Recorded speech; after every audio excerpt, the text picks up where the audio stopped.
አታገኝም። ይሄንን ታውቃለህ? እኔ ለምን ብቻ ነው ማምነው ካልክ እኮ እኔ ችግር የለብኝም እኮ ግን ከመሰረታዊ ቋንቋ ነው። እኔ ደግሞ ማማነጻጽረው አይ ዊል ሜክ አይደለም፣ እንደሱ አይደለም። እንደሱ ሳይሆን እኔ የምቀበለው 81 አዱን ብቻ ነው። አይ እሱን እኔ አልቀበልም ብልህ እኮ ምን ማስረጃ ታመጣልኛለህ ለሱ? እኔ የተጻፈበትን ቋንቋ ነው ያመጣሁት። እኔ አድቫንቴጅ አለኝ አንተ ጋር ሁለታችንም እኮ እኔ አንተ እያልከኝ ያለው ለምሳሌ የአማርኛውን ትርጉም ነው ቁርአን የምንቀበለው ብለህ ብትንጠለጠል ምንም እኔ የአረብኛውን ከያዝኩኝ እኔ ነኝ የበላይ ገባ። የአንተ አማርኛ የመጣው ከኔ ስለሆነ ማለት ነው። ሴም ወይ ብሉይ ኪዳን የተጻፈው መጀመሪያ በዕብራይስጥ ነው። ያንተ እኮ ሰዎቹ ብሉይ ኪዳን የተጻፈው በዕብራይስጥ ነው፣ የተወሰኑት በአረማይክ ቢሆኑ ማለት ነው።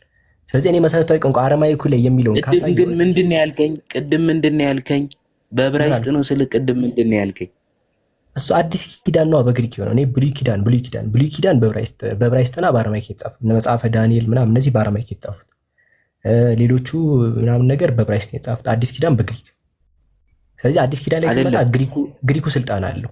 ብሉይ ኪዳን ላይ ስንመጣ አንዱ ዋናው ዕብራይስጡ ስልጣን አለው። እሱ እኮ ተከፋፍሎ ነው አይደለ? ተከፋፍሎ ነው። የመጀመሪያው መጽሐፍ ቅዱስ ሲጻፍ ወጥ የሆነው በምን ቋንቋ ነበር የተጻፈው?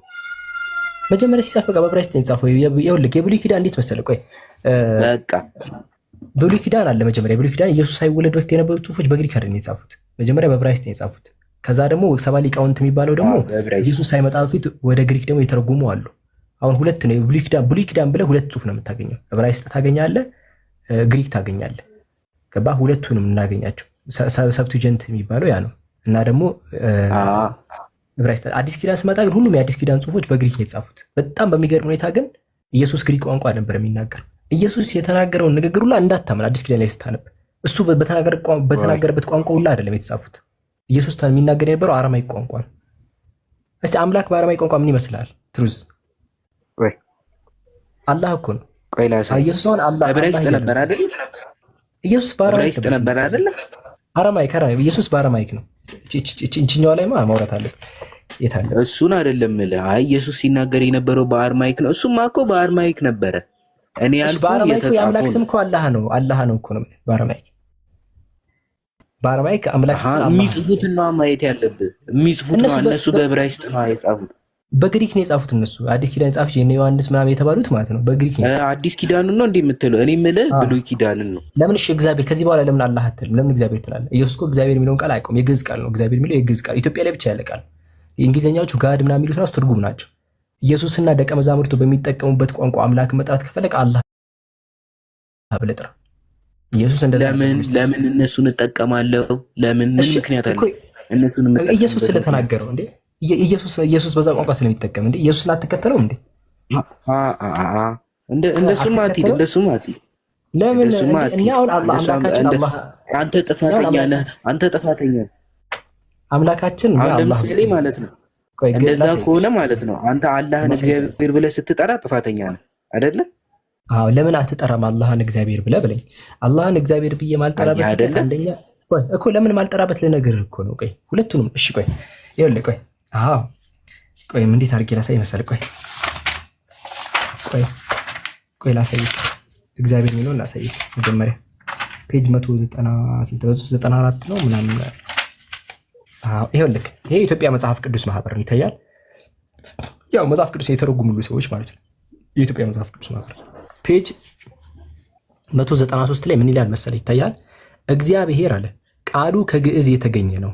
እግዚ ማለት ጌታ ሲሆን ብሔር ማለት ደግሞ ዓለም ማለት ነው። እግዚአብሔር ማለት የዓለም ጌታ ማለት ነው። ስለዚህ ከግዕዝ ነው የመጣው ቃሉ። የግዕዝ ሰዎች ናቸው። እሱ እኮ ችግር የለውም አብዱ። ችግር አለው። እንዴት ችግር የለውም? ሰው ሰራሽ ቃል ነው። ችግር አለው እንዴ? አንተ አሁን ብድግ ብለህ ቆንጀሬ የሚል ወይም ደግሞ ኮንጆሮ የሚል ቃል አምጥተህ አምላክን በዚህ ስም ጥራልኝ የምትለው ለምን እንደምጠራ መጽሐፍ ቅዱስ ላይ ግን የለም። መጽሐፍ ቅዱስ ላይ ግን አሁን አንዴ ተረጋጋ። አሁንም አልገባም። ቆይ አንዴ እግዚአብሔር የሚለው ቃል የዕብራይስጥ ቃል ነው ወይስ የግዕዝ ቃል ነው? የግዕዝ ቃል። አዎ። እግዚአብሔር የሚለው ነገር ወደ መጽሐፍ ውስጥ የገባው ሰዎች ወደ አማርኛ ወይም ወደ ግዕዝ ሲተረጉሙ አይደል? እንደዛ ነው ያሉት ይውዚ። ስለዚህ ዘፈር የሆነ ሰው ነው ማለት ነው ይህን ስም ያስገባው። አዎ። ስለዚህ በሰው የወጣ ስም ነው ይሄ። እንጂ ነቢያቱም ደቀ መዛሙርቱም አያውቁትም። ይሄንን ከኢትዮጵያ ውጭ ላብቶታ አያውቁትም። ይሄን አያውቁትም። ስለዚህ አንተ አሁን ሎካል በሆነ ነው ሰዎች ባወጡት በሎካል ስም ነው አምላክን እየጠራ ያለው ማለት ነው። የሎካል ስም የምትጠቀሙ እኔ አሁን ኢንተርናሽናል ላድርግሽ። እሱ ደግሞ ቆይ የዛ የኢየሱስ ስላሴ እዚህ መጽሐፍ ላይ ቆይ ግቤት ላሴ አሁን የት አለ አብዱ? ምን መሰለህ አሁን ልዩነቱ እኮ አንተ ልትከለከል ትችላለህ። በአላህን አላህ ብለህ ብቻ ጥራ ልትባል ትችላለህ።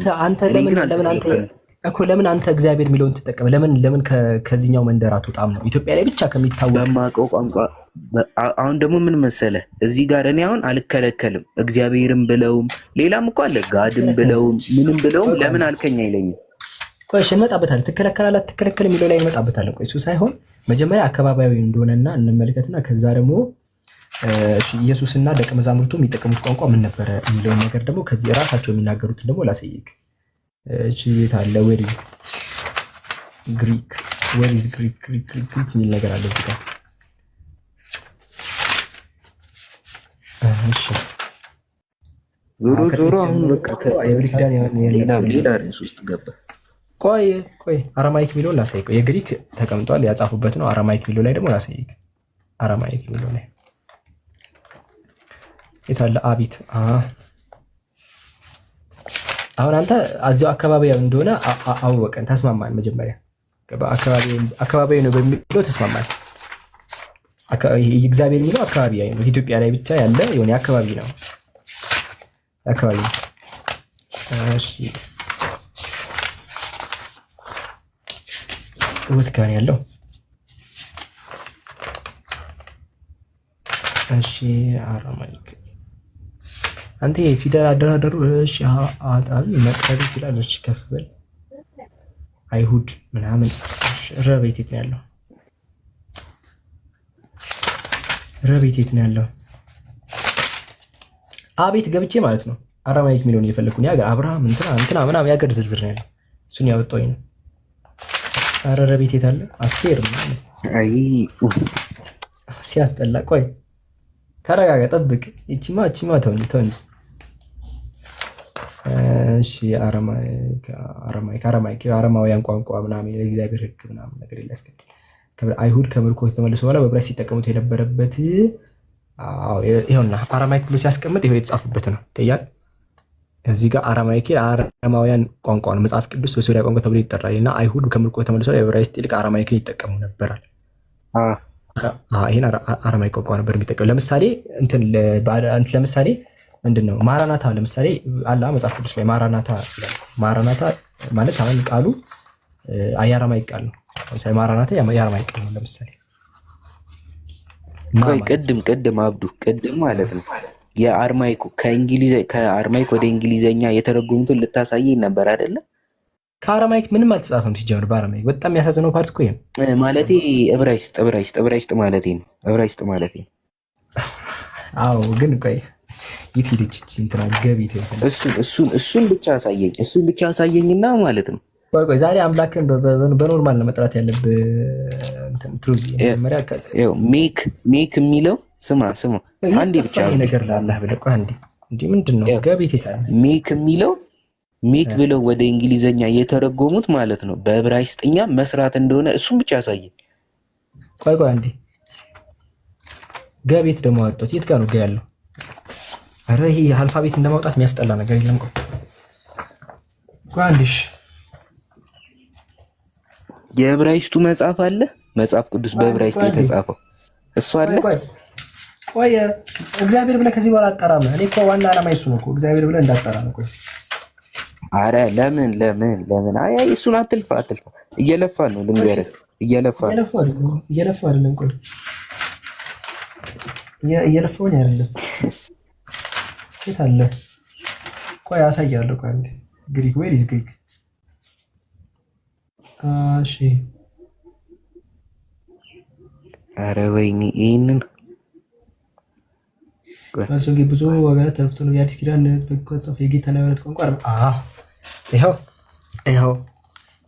ይኸውና ፔጅ 258 ላይ ይታያቸዋል። ግሪክ የሚለውን ተመለከቱ። የግሪካውያን ቋንቋ ነው አለ። በግዕዝ መጽሐፍ ቅዱስ ጽርስ በአማርኛው ግሪክ ተብሎ ይጠራል አለ። ከዛ ቀጠለና ከክርስቶስ ዘመን በፊት የግሪክ ስልጣኔ በብዙ ሀገሮች ተስፋፍቶ ነበርና የግሪክ ቋንቋ ምናምን በባህር ዙሪያ ላይ ያሉት ከዛ የአዲስ ኪዳን መጽሐፍት አለ ተመልከት። የአዲስ ኪዳን መጽሐፍት በግሪክ ቋንቋ ተጻፉ። የጌታና የሐዋርያት ቋንቋ አረማይክ ስለሆነ አራት ወንጌላውያን ጌታ በአረማይክ የተናገረውን ቃል ወደ ግሪክ ተርጉሞ ጽፈውታል። ግሪኩ ራሱ ትርጉም ነው። ኢየሱስና ደቀ መዛሙርቱ የሚናገሩት አረማይክ ቋንቋ ነው። አረማይክ ቋንቋ ነው። በግሪክ የአምላክ ስም ምንም ቴዎስ ነው። ቴዎስ ማለት ራሱ አምላክ ማለት ምንም የአዲስ ነገር አይደለም። ኢየሱስ ግን ኢየሱስ አምላኩን በሚጠራበት መልኩ መጥራት አትፈልግም ወይ ነው ጥያቄ ነው። ኢየሱስ እና ደቀ መዛሙርቱ አሁን እዚህ ጋር እንደሰማው ጌታና ሐዋርያቱ ብሎ ነው የሚያስቀምጠው። ኢየሱስ በጠራበት ቋንቋ አምላክን መጥራት ትፈልጋለህ ወይስ ኢየሱስን አትከተለውም? ስሜትን ነው የምትከተለው? እሱ ምን መሰለህ በመጽሐፍ ቅዱስ እየተጻፈ የመጣው ነው። እሱ እኮ ችግር የለውም። እዚህ ጋር ምንም ማተር የሚያደርግ ነገር አይደለም። እንዴት ነው ችግር ያሌለው? አሁን እኮ አንተ ስቲል እውነት በቃ በጣም ኢየሱስ የማይወደኝ ቃሌን አይጠብቅም አለ። ኢየሱስ የማይወደኝ ቃሌን አይጠብቅም አለ። አንተ የማይወደኝ ቃሌን አይጠብቅም አለ። ግን ደግሞ እንደኔ ያልጠራ እንደኔ አምላኩን ያልጠራ አላለም። ልንገርህ፣ እንደኔ አምላኩን ያልጠራ አላለም በመጽሐፍ ቅዱስ የትኛውም ክፍል ላይ። ስለዚህ አሁን አንተ እያልክ በመጽሐፍ ቅዱስ የትኛውም ክፍል ላይ እንደኔ አምላኩን ያልጠራ አላለም። ትሩዝ እየታገልከኝ ነው ታውቀዋል። ግን ኢየሱስ አረማይክ ቋንቋ እየተናገረ እንደሆነ ኢየሱስ አረማይክ ቋንቋ እየተናገረ እንደሆነ ተስማምተን ማለት ነው። ግን በአረማይክ የአምላክ ስም አላህ ስለሆነ ጀስት አላህ ላለማለት ስትል ማለት ነው የፈለገ ቢሆን አይደለም እኮ ለምንድን ነው አላህ ማትለው? ኢየሱስ አምላክን በጠራበት መልኩ ከመጥራትና የሆኑ ሰዎች እግዚአብሔር ብለው ካወጡት ስም ከመጥራት የትኛው ነው የሚሻለው?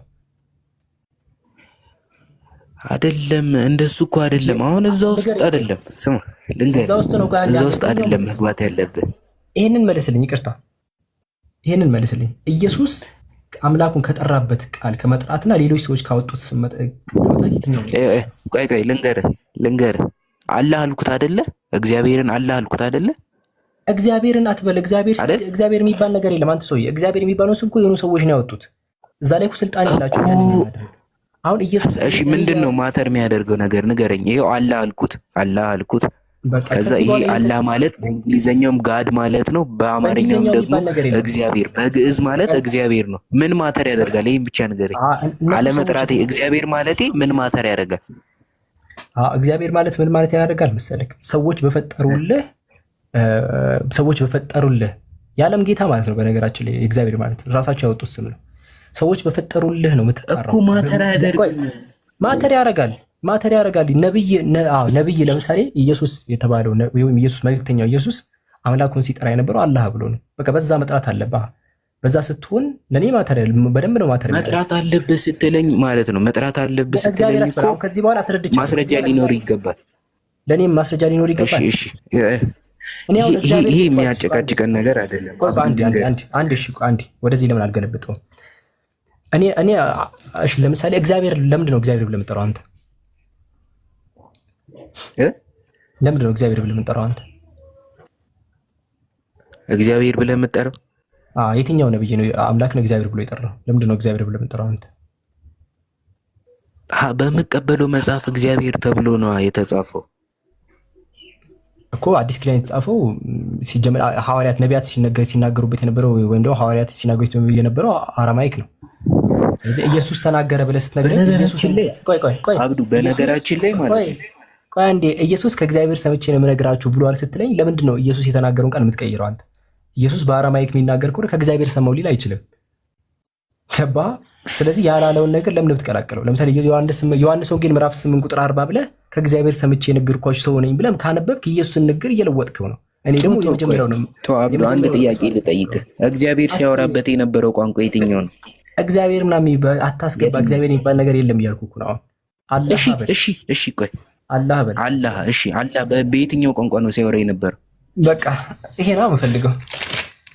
በየትኛው ቋንቋ ነው ሲያወራ የነበረው? ጓንቴ ነው አለ። በየትኛው ቋንቋ ነው ሲያወራ የነበረው? ጨረስን በቃ። ከዚህ በኋላ ማለት ነው እኔ ቤት ስገባ እግዚአብሔር እንዳትል፣ እግዚአብሔር ከሌላ ቦታ እንደ በየትኛው ቋንቋ ነው ሲያወራ የነበረው? በየትኛው ቋንቋ ነው ሲያወራ የነበረው? በቃ እኛ በመጣልን ነብይ ነው የምንከተለው። እሺ እኛም ጋር ነብይ ማለት እኔ የሚያልኩህ እሱን ነው እኮ በመጣ ነብይ ነው ያልኩት። ነብይ ሰምተኛል። ነብይ በተላከው ነብይ ነው የምንጠራው አልኩ። እኛ ቁርአን አምላካችን ግን አታውቀውማ ቋንቋውን ግን አታውቀውማ። የምኑን ቋንቋ? ጥያቄ ምንድን ነው? የተናገረበትን ቋንቋ ታውቀዋለህ? ለነቢ መሐመድ የተናገረው በአረብኛ ነው። በአረብኛ ነው? እርግጠኛ ነህ? በአረብኛ ነው ለነቢዩ መሐመድ በአረብኛ ነው። ከዛ ግን እሱ በምዕራፍ 14 በአረብኛ ነው። እሺ ነቢዩ መሐመድ የነገራቸውስ በምንኛ ቋንቋ ነው? በምንኛ ቋንቋ እየነገራቸው ነው ሲጽፉ የነበረው? በአረብኛ። አረብ ናቸው ከሲጀምር ነው ሁላቸው በአረብኛ አይደለ? አላህ በምንኛ ነው?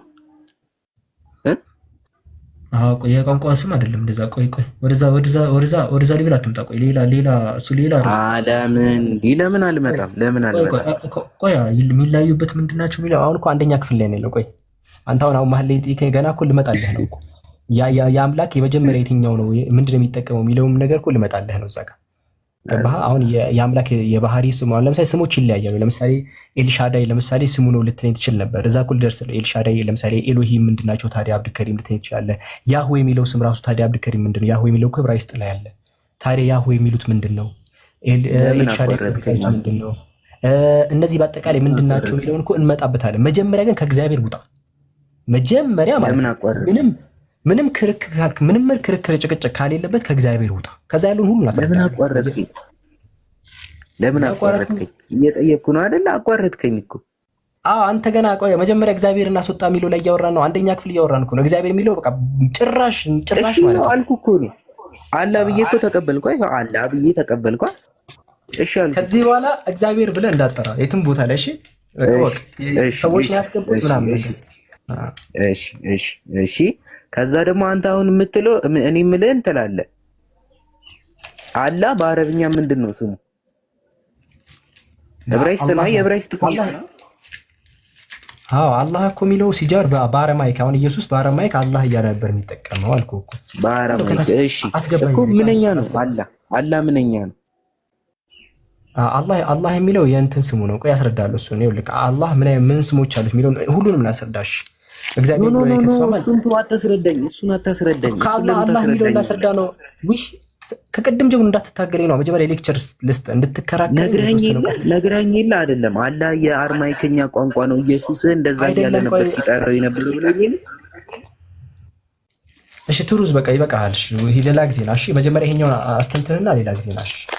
እሺ አስረዳኝ፣ ችግር የለም። ምክንያቱም እኔ እንዴት አድርጌ ማስረዳት እንዳለብኝ እኮ እኔ የማውቀው ለመሰለክ አሁን ኮንፊውዝ እንዳያደርግህ ማለት ነው። አሁን ሰላም አለይኩም ወራህመቱላሂ ወበረካቱ።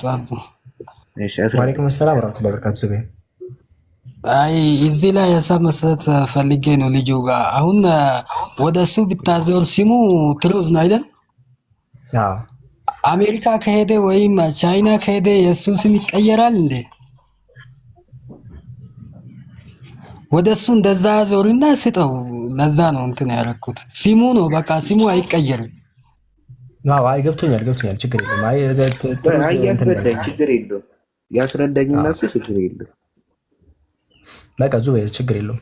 እሺ አሁን ወደ ሀሳባችን ስንመጣ ማለት ነው አምላክ ሁለት ይሆን። አሁን ጥቅል ለምን ጊዜ የሚሆንህን እኮ ልነግርህ ነው። ለምን ጊዜ የሚሆንህን አረዳድ ልነግርህ ነው። ለምን ጊዜም የትም ገደል ሁላ ብትገባ ማለት ነው የሚጠቅምህን ነገር ነው። ገደል ሁላ ብትገባ የአምላክ ማለት ነው። ይሄ አምላክ ስም ስትል ልክ እንደኛ ስም ያወጣለት አካል የለም። እንደ ስም እንዲህ የሚወጣ ምናምን እንደዚህ ያወጣ ቴክሌ ምናምን ብሎ አይደለም የሚወጣው። የአምላክ ስያሜዎች ሁሉም ሁለት አይነት ናቸው። የአምላክ ስያሜዎች አሉ። እነዛ አትሪቢዩት ዲስክራይብ የሚያደርጉ ናቸው። ጠቅላላ ማለት ነው። ጠቅላላ አትሪቢዩት ዲስክራይቢንግ ኔም ናቸው። ለምሳሌ አትሪቢዩት ዲስክራይቢንግ ኔም ስልህ እያንዳንዱ ስሞቹ ትርጉም አላቸው። እያንዳንዱ ስሞቹ ማለት ነው አትሪቢዩትን የሱን ባህሪ የሚገልጡ ናቸው እንጂ ለምሳሌ ልክ አንተ አሁን የራስህ ስም አለክ። ወላጆችህ ሲያወጡልህ የሆነ ነገር ሚኒንግ ሰጥቶ ያወጡልህ። አምላክ ለሱ ማንም እንደዚህ አይነት ስም ያወጣለት የለም። ዴርፎር ምንድነው የሆነው ታዲያ የአምላክ ስም እንዴት ነው ሲባል የሱን እንትን የሚገልጹ ናቸው። ይሄ የሱን አትሪቢዩት የሚገልጹ ናቸው። አምላካችን አላህ ለምሳሌ በምዕራፍ 7 ቁጥር 180 ላይ ወሊላሂ አልአስማኡል ሁስና ለአላህ መልካም ስሞች አሉት ብሎ ይናገር። ፈድዑሁ ቢሃ በዛ ጥሩት አለ። ቀጥል አድርጎ እርሱ አለና በምዕራፍ 59 ቁጥር 24 ላይ ሁወላሁል ኻሊቁል ባሪኡል ሙሰውር እሱ ፈጣሪ ነው። አፍጥንልኝ በእግዚአብሔር ቆይ ትስታለህ። ካልሆነ የብሉይ ኪዳን ሁሉም ያስታል። እሺ በኤሎሂምና ማለት ነው በያህዌ ማለት ያለው ልዩነት ምንድነው? እሺ በኤሎሂምና በያህዌ ወይኔ እቺን ብቻ ጨርስልኝ። በቃ ጨርሻለሁ። አላህ የሚለው ለምንድን ነው የተሰየመው ነው ያልከኝ? እሺ አላህ በእውነት የሚመለክ ማለት ነው። ለምንድን ነው አላህ የሚለው ትርጉም በእውነት የሚመለክ? ስለዚህ አንተ ደግሞ አሁን ልጠይቅ። አንተ ደግሞ ለአምላክ ብቻ የሚሰጥ ነው አይደለ? ቆይ አንዴ ይቅርታ። በያህዌና በኤሎሂም በኤልሻዳይ መካከል ያለው ልዩነት ምንድን ናቸው? እነዚህ ስሞች ብሉይ ያሉ እሱም ተው የሚባል ነገር በቃ እንደዛ ከሆነ አንብበና ታዲያ ያማ አንድ ሲደመነ ስለ ድምር እያስረዳው ተው። ይሄ እኮ ሁለቱም ላይ ያለ እኮ ነው። በራይስቱ ላይ ኤሎሂም ብሎ ያስቀምጣል። ለምሳሌ ያህዌ የሚል ስም አለ። ለምሳሌ ያህዌ እንደዚህ ያለ ይላል እኮ ምንድን ይሄን እኮ እያስተማርኩ ማለት ነው። ቶሎ መጨረስ ነው። ይኸውልህ የተለያዩ ዲግሪዎች እንደ አመት ይፈጃሉ። የአምላክ ስም የሚለው አሰፊ ርዕስ ነው። አይ በቃኛ የአሁኗን ጥያቄ ብቻ መለስልኝ ካልከኝ መለስኩልህ። አላህ የሚለው አምልኮ የሚገባው ማለት ነው። አንተ ደግሞ እነዛን እንዴት ልታደርግ ነው? አላህ የሚለው ስም አላህ የሚለው የአረማይኩና እነ ያህዌ እነ ኤሎሂም እነዚህን ይበዙብሃል። ከዛ ትወዛገበ ሜዳ ላይ እንዳጣ አምልኮ የሚገባው ማለት ነው አይደለ? እሺ አሁን ገብቶ ይላል ያቋረጥከኝ። አንተ ደግሞ አሁን ያህዌ ይላል በብሉይ ኪዳን ላይ ምንድነው ያህዌ? መልስልኝ። አይደለም እሱን አይደለም። እኔ ደግሞ ልንገርህ። እኔ ደግሞ ስላልገባኝ አንተ መልስልኝ። ገባው ሰው አንተ አይደል? አንዴ መለስኩኝ። በቃ እኔ አንዴ መልስ። እኔ አዋቂ ሰው ሲሆን አዋቂ ሲያጫወተው እኔ ትንሽ መተንፈስ ሁሌም ነው እንደዛ ማድረግ። አሁን አንተ ትመልስልኛል። መሀል ላይ አሳጥረው አይደል ያልከኝ? ስለገባህ መስሎኝ አሳጥረው። ስለዚህ እኔ ደግሞ ማወቅ ፈልጋለሁ። አይ ስለገባኝ አይደለም፣ ስለገባኝ ሳይሆን ፖይንቷን ስለፈለኩ ነው። በቃ ስለዛ እኔ ደግሞ የአምላክ ስም እንደዚህ አሁን ወደዛ ስንመለስ ያህዌና ኤሎሂም ምንድነው ልዩነቱ? ያህዌ አሁን የዕብራይስጡ ላይ ብትመለከት ያህዌ ነው የሚለው ቀጥ በቀጥታ ማለት እግዚአብሔርም አይልም አላህም አይልም ያህዌ ይላል። ማለት አሁን የጻፉት ያህዌ ይላል። ለምሳሌ ሄደህ ብታነብ ያህዌ እንደዚህ ይላል ነው የሚለው። እሺ ምን ልትሆን ነው? እዛ ስትሄድ ደግሞ እሺ ንገረኛም። ስለዚህ በአርማይክ አይደለም ማሱ ያህዌ በአርማይክ አላህ ነው። የዕብራይስጡን እኮ ነው ማሳየው። የዕብራይስጡ ላይ እንዴ ብሉይ ኪዳን የጻፈው በዕብራይስጥ ነው። ኢየሱስ ከሆነ አርማይክ የሚያወሩ ሌሎቹ እነ ሙሴ እኮ ዕብራይስጥ ነው የሚያወሩት። እነ ሙሴ እኮ ዕብራይስጥ ነው የሚያወሩት እኮ። እኔ እኮ ያልኩት አሁን ያህዌ ይላል። እዛ ቦታ ላይ ያህዌ ይላል። ለምሳሌ ያህዌ ይላል። ያህዌ የሚለው ምንድን ነው? እሺ እኔ እኮ ከጽንሰ እንዳጠፋ ሰላም አድርጌ ሁሉ ነገር እንዲመለስልህ አድርጌ ላስረዳ ስልህ አይ አዋቂ ነኝ አልክ። ይኸው መሀል ላይ አዋቂ ነኝ አላልኩ። አንድ ሲደመረን ከወክ በኋላ ሁለት ሲደመሩት ላይ ቆምክ እኮ ገባኝ። አዋቂ ነኝ አላልኩ። ግን ያው አንዴ ይቅርታ ቆይሽ አንዴ ይኸውላችሁ ምላሴ ላይ ቆም። እሺ አንተ አስረዳ። አሁን እሺ ይኸውላችሁ ምላሴ ላይ ቆማል። ስጠይቀው ግን ይጸጥ ይላል። አይደለም በእድሜም ትበልጠኛለህ፣ በእውቀትም ትበልጠኛለህ። ለአንተ ነው ቅድሚያ የምሰጠው። አስረዳኝ፣ ችግር የለም። አሁን እኔ እኮ እያልኩ ያለሁት እኮ ምን መሰለህ፣ እኔ ላስረዳ ያለሁት እኮ እንትን ልልህ አይደለም። ምንም እነዚህ ስሞች በአጠቃላይ እንዳይጠፉበት የትም ቦታ ላይ ስትሄድ ግራ እንዳይገባህ የሚለውን ነው እያሰራ ያለው። እግዚአብሔር የሚለው ላይ ይፈታል። እግዚአብሔር ሰዎች ያስገቡት ነው። ይሄን አስቀምጣለሁ። ከዛ እኔ እያስረዳው ያለሁት ስለ አምላክ ስያሜ ነው። ለምንም ጊዜ እንዳይጎዳ እንትን እንዳይልህ ማለት ነው። እሺ ስሞች የሚባሉት እነዚህ ስያሜዎቹ ማለት ነው። እንደዚህ ለአምላክ የሚሰጡ ስያሜዎች አትሪቢዩቱን የእሱን ባህሪ የሚገልጹ ናቸው። ለምሳሌ ያህዌ የሚለው ያህዌ ቢባል ችግር የለውም። ያህዌ ማለት ያለና የሚኖር ማለት ነው። ለምሳሌ አሁን ያህዌ እንዳይወጣ አሁን የአምላክ ስም ያህዌ ነው ምናምን ሊሉ ይችላል። ያህዌ ያለና የሚኖር ማለት ነው። ጆዊሽ ኢንሳይክሎፒዲያም ላይ ሄደህ ካየኸው ወይም ደግሞ የሚኖር ዘ ኤቨር ሊቪንግ የሚል ትርጉም የኢትዮጵያ መጽሐፍ ቅዱስ ማህበርም ሲያስቀምጠው ያለና የሚኖር ነው። ስለዚህ ይሄኛው ባህሪን የሚገልጽ ስም እንጂ የአምላክ የሚጠራበት ስያሜው አይደለም። ለምሳሌ አምላክ ያለና የሚኖር ማለት እሱን የሚገልጸው ስም ነው። ተረዳኝ አይደለ? እነ ያህዌ አዎ ኤልሻዳይ ያው እንደዛ ነው። ይሄ ሁሉን ቻይ ሁሉን አድራጊ እንደዛ አይነት ስያሜ፣ ይሄም ባህሪውን የሚገልጽ ስም ነው። አትሪቢዩቱን የሚገልጽ ስም ነው። አዎ ስለዚህ ብቸኛ ጠቅልሎ የሚይዘው አላህ የሚለው ስም ነው። አላህ የሚለው ግን አምልኮት የሚይዝ ነው። አጠቃላይ ሁሉን የአምላክነቱን የሚገልጽ ስሙ ነው። ይሄ ለዛ ነው አላህ ብለን እኛ የምንጠራው። አላህ ማለት ይሄ አምልኮ የሚገባው ያ ሁሉን የፈጠረ አምልኮ የሚገባው። ሌሎች ስሞች በአጠቃላይ የሱን ለምሳሌ አዛኙ ካልክ እዝነቱን የሚገልጽ ነው። ሁሉን ቻይ ካልክ ሁሉን ቻይነቱን የሚገልጽ ነው።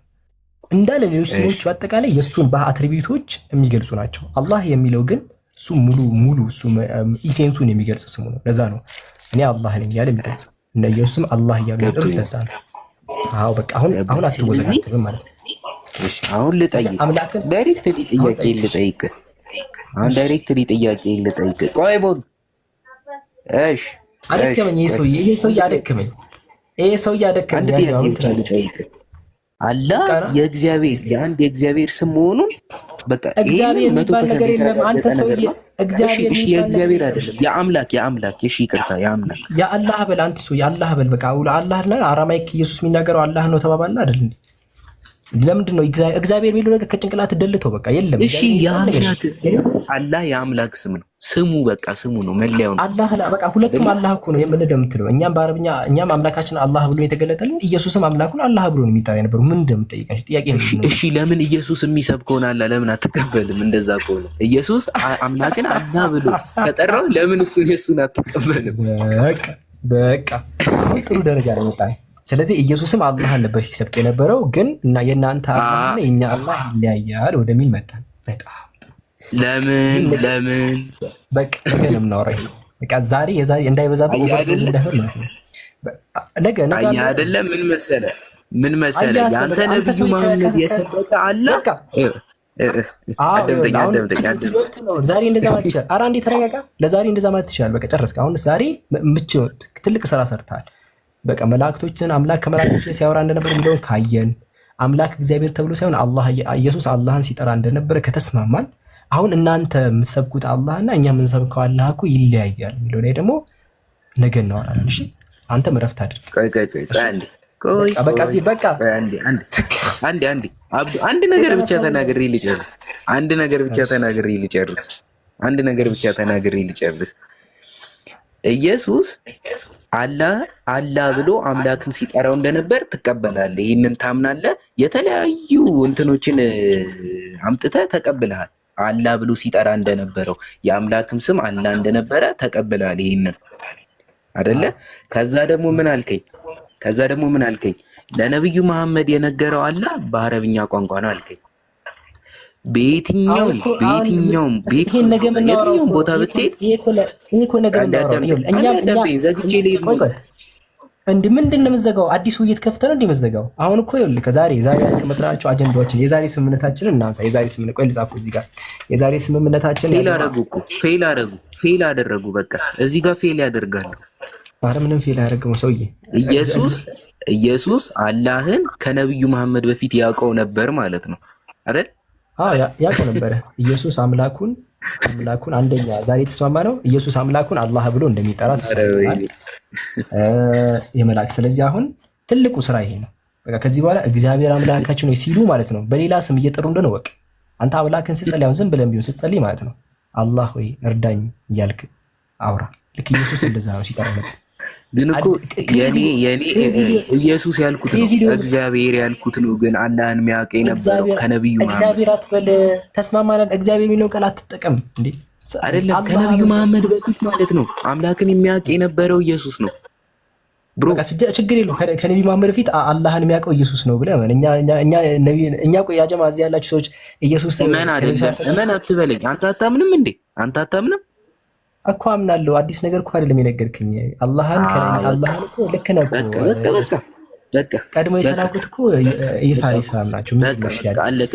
እዚህ ጋር ጨርሰናል። ከነብዩ መሐመድ በፊት የሚያውቀው ኢየሱስ ነው። ግን አንተ የምትቀበለው የነብዩ መሐመድን ትምህርት ነው። ሁለቱን ነው። ቆይ ይሄ ነገር ነው። እሺ ነገ ነው። አሁን እኮ ይሄ እኮ ምንም ችግር የለውም። አሁን አንተ አሁን አንተ ለጊዜው በየትኛው በዚህ አላቆም ማለት ልጅ አላቆም ንግግሩን አላቆም እንኳን ብታይ እንዴት ነው አንተ መጀመሪያ እንዴት ነው ስለ ይሄ በየትኛው አንግል ነው አይተህ የምትቀበለው? ይሄ እሺ ነገ የምናወራው ነው እሱ አልኩ። ለዛሬ ግን ከዚህ በኋላ እግዚአብሔር ብላ አምላክን እንዳጠራ ኢየሱስ አምላኩን አላህ ብሎ ነው የሚጠራው። በቃ እንደዚህ እየጠራህ እስከ ነገ ጠብቅ። እሺ ዛሬ አሁን ብዙ ርዕሶችን ስላነሳን እነዛ እንዳስና ፍሬያማ ቀን ነው እና ደግሞ አታስብ። አሁን ይኸውልህ እቺን ብቻ አንዴ መልስልኝ። እቺን ብቻ አረቃ አንዴ ወይኔ ጉዲ ቆይ እቺን ብቻ አንዴ መልስልኝ። አንዴ ቆይ አንዴ የሆነ አረፍት አስተሳሰብ ልስጥክ። አንተ አሁን አምላክን አላህ ብለህ ስትጠራ ማለት ነው ኢየሱስ በጠራበት አጠራር ነው እየጠራህ ያለው እንጂ ከሌሎች ተለይተህ አይደለም። ብቻ እውነት ካለ ማለት ነው ብቻህን እንቁም። ያገር ማን ነበር የሚያውቀው? እቺን ብቻ አምላክህን ማን ነበር የሚያውቀው? እንዴት አምላክ ነቢያቶቹ ነብዩ መሐመድ ነው ወይስ ኢየሱስ ነበረ የሚያውቀው? ሁለቱም ያውቁታል። አብርሃም ከኢየሱስ በፊት አብርሃም ያውቀዋል ምናምን፣ ከአብርሃም በኋላ እነ ሙሴ ምናምን። መጀመሪያ ማን ነበር የሚያውቀው? አዳም። ነብይ ነው ብለህ አይደል የምታምነው? ኢየሱስን ነብይ ነው ብለህ ነው የምታምነው? አዳም ሁሉንም ይቀድማቸዋል። አዳም ይቀድማቸዋል ሁሉንም እኮ። እሱማ ይቀድማቸዋል እኮ አይቀድማቸውም አላልኩም። ከዛ ተራ በተራ እያለ በቃ ሰው መልክተኞች ሲል ኢየሱስ ነው ወይስ ደግሞ ነብዩ መሐመድ ነው ቀድሞ አላህን የሚያውቀው? ቅድም እኮ ስትናገር ነበር። እኛ የመጨረሻ ነብይ ሰለላሁ ዐለይሂ ወሰለም እኮ ኻተም ነብይን የነቢያት መደምደሚያ ናቸው ብለን ነው የምናምነው እኮ የነቢያት መደምደሚያ።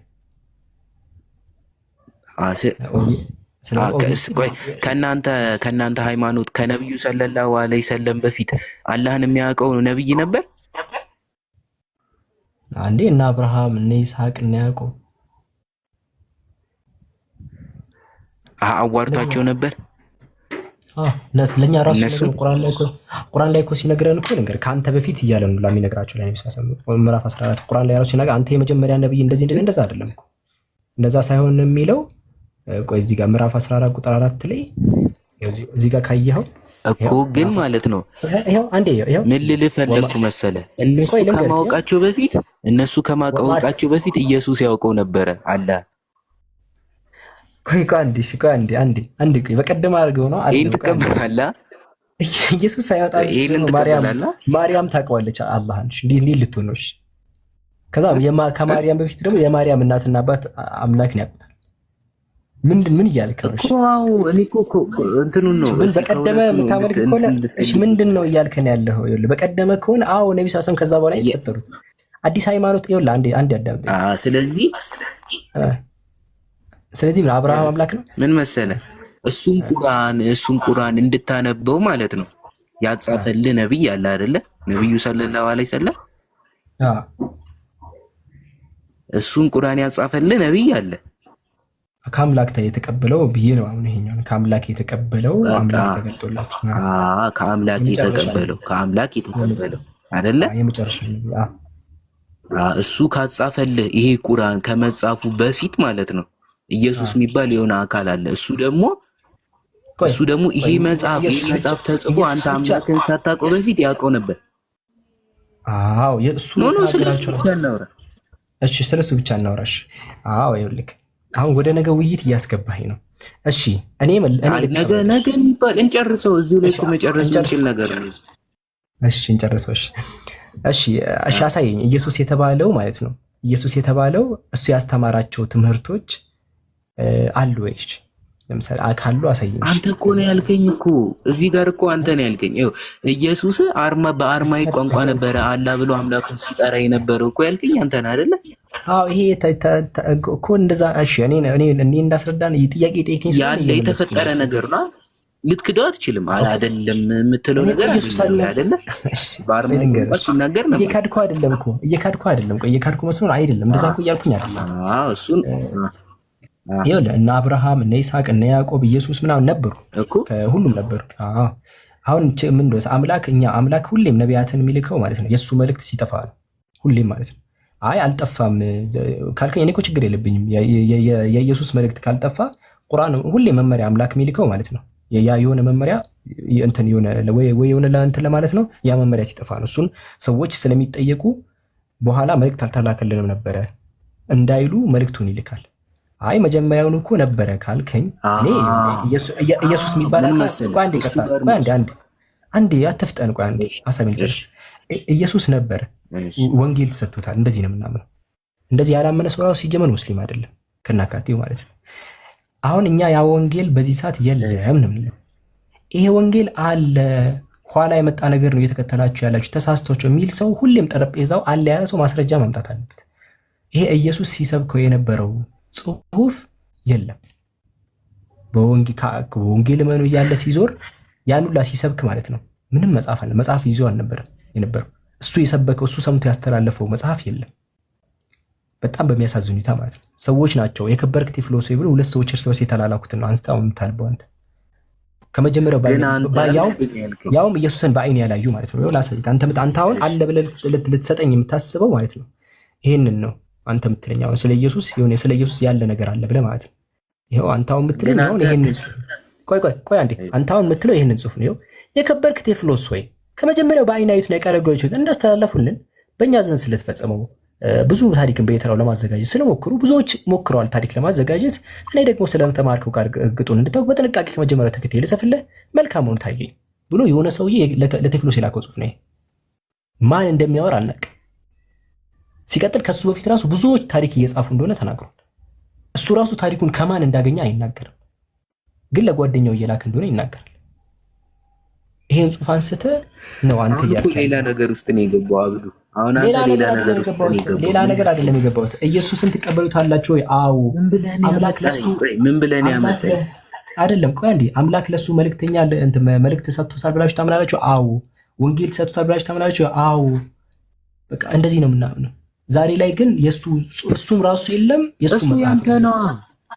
እሺ አንተ ነገርኛ አንተ ታሪክ ያለው አንተ እኮ እንደሱ ብለህ አይደለም ያመጣው። ኢየሱስ ክርስቶስ ያንተ አምላክ ብለህ እንጂ የኛ ነብይ ብለህ ነው እንዲያመጣልህ እኮ። አሁን እኮ አንተ የኛ ነብይ አሁን አንተ መጣ ኢየሱስ የሰበከው አላህና ማለት ነው ነብዩ ሰለላሁ ዐለይሂ ወሰለም የሰበኩት አላህ እንደሚለያይ ቼክ ሊያደርግን እኮ ነው። ከዛ ለኢየሱስ እድሉ አብዱ አንተ ምንድን ነው ያልከኝ? ኢየሱስ ያንተ ኢየሱስ ረፍት አድርግ በቃ ረፍት አድርግ። ነገ አንዴ እንዳትዘጋው ልጨርስ ሀሳቤን። ኢየሱስ ያልከው አምላኩን አላህ ብሎ ነበር የሚጠራው። አንተ የእሱ ተከታይ አይደለ? ለምን አጠራውም አልከኝ አይደለ? አዎ ከኔ እኮ አይደለም ያልኩት በእናንተ ሲጀም ከመነሻው የእናንተ እንትን እኮ ከመነሻው ራሱ ቋንቋ ቀየረው መጽሐፋቸው በራሱ ብቻውን ማለት ነው። እሱ ኢየሱስ ያልተሳተፈበት መመሪያ እንደምትከተል ያሳያል። ብቻውን አንዴ አይደለም ያልከኝን ምንድን ነው ያልከኝ? አንዴ እዚህ ያላችሁ ሰዎች አንድ ቪዲዮ አለ ገብታችሁ ሼር ሪፖስት አድርጉ። አንዴ ሁላችሁም እዚህ ያላችሁ ሰዎች ሁላችሁም አንድ ቪዲዮ አለ ገብታችሁ ሼር ሪፖስት አድርጋችሁ ተመለሱ። ሁላችሁ አንዴ ሁላችሁም አንድ ቪዲዮ አለ ሼር ሪፖስት ምናምን አድርጉ ገብታችሁ። አዲስ ተሳሳትኩ ማለት ነው አብዱ። ችግር የለውም አትሳሳት። አሁን እየጠፋህ እኮ እየተሳሳትክ ሳይሆን ትክክል እየሆንክ ነው እየመጣ ያለው። አታስብ፣ ቀጥል። አይደለም ስህተት ነህ ትለኛለህ። የተናገርኩት አሁን ምንድን ነው ያልከኝ? አንተ ኢየሱስ ያልከው እሱን ቃሌን ያጎደለ ብለህ ነግረኛል አይደለ? እሱ አምላኩን ሲጠራ የነበረው አላህ እያለ ነው። ለምንድን ነው አንተ እንደሱ ማጠራው? እግዚአብሔር ትለዋለህ፣ ለምን አላህ ትለዋለህ ብለህ ከዛ ምን አልከኝ? ይሄ ብለህ ማስረጃ ብለህ የአርማይኩን ቋንቋ አሳየኝ አይደለ? አላህ የሚለውን እሱ ሂስቶሪካል ማለት ነው። ስለዚህ ሂስቶሪካል ነው እሱ። የታሪክ ምሁራንም ያስቀምጡት ገለልተኛ አካላት ያውም ገለልተኛ አካል ሲሆን ሲጀመር ይዘው እምነትም አለው በትክክል ናምናቸው ስላልተበረዙ ማለት ነው። ከዛስ ስጠይቅ ምንድን ነው ያልከኝ? አላህ የሚለው ቃል ነቢዩ መሐመድን የእናንተ አምላክ ሲያናግረው እንደዛ እያለ ነበረ ወይ ስለ አይደለም አረብኛ ነበረ ቋንቋ አረብኛ ነበረ አልከኝ። ለምን በአረብኛ ስም አይቀየርም? ስም አልተቀየረም። ይሄ ካልኩ ቀደም ነገርኩ። አላህ የሚለው አልተቀየረም። ነቢያት ሲጠቀሙበት የነበረ ነው አላህ የሚለውን እና ኢየሱስም ነብዩ። ስለዚህ እኛ ጋር የነበረው ኢየሱስ አምላኩን ያውቅ ነበር ማለት ነው። አዎ ያውቅ ነበር። በቃ ያውቅ ነበር። አዎ እቺን ይዛታል። አዎ ያውቅ ነበር። እኛ ሙስሊሞች እኮ ሲጀምር እና ኢየሱስ ጋር ሲጀምር ኢየሱስ ከተከበሩ ነቢያት ሁላ መካከል ነው። 5 በጣም ትልቅ ደረጃ ካላቸው ማለት ነው። ከነዛ መካከል ነው ሁላ። እሺ እንኳን እንዴ ስለዚህ ከነብዩ መሐመድም በፊት ነበረ ማለት ነው። ስለ ቁርአን ሳይወርድ ምንም ሳይኖር በፊት እነዛ ነቢያት እነ ኢብራሂም ነብዩ መሐመድ አላህን ሳያውቁት እነሱ ሳያውቁት በፊት ኢሳ ብቻ ኢየሱስ ብቻ ነበር የሚያውቀው ማለት ነው። አላህና አይደለም ይልክ እሺ እሺ ቃል ስከም እሺ ይልክ አምላክ ይልክ አምላክ ሰዎች በቃ ምድር ላይ ከሆኑ በኋላ ማለት ነው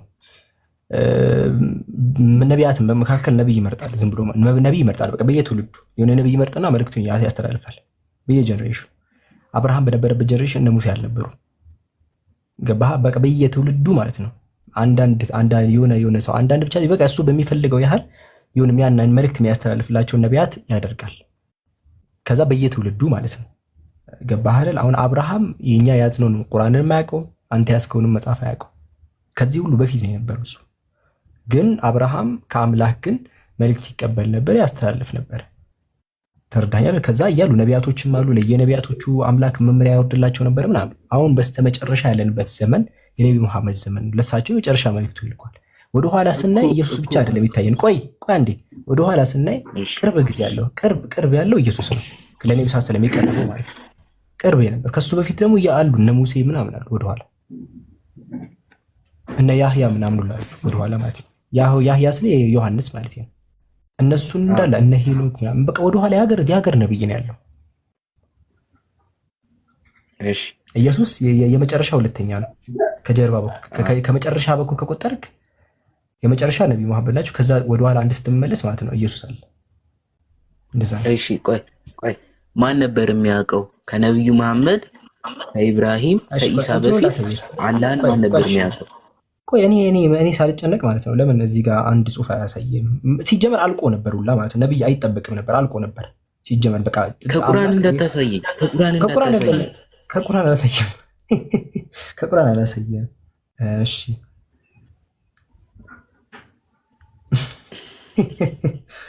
እሺ ይኸውልህ ከቁርአን ሳይሆን እሺ በዛ ሰዓት ከነበሩ ይኸው ዮሐንስ ወንጌል ካለው ላሳይክ።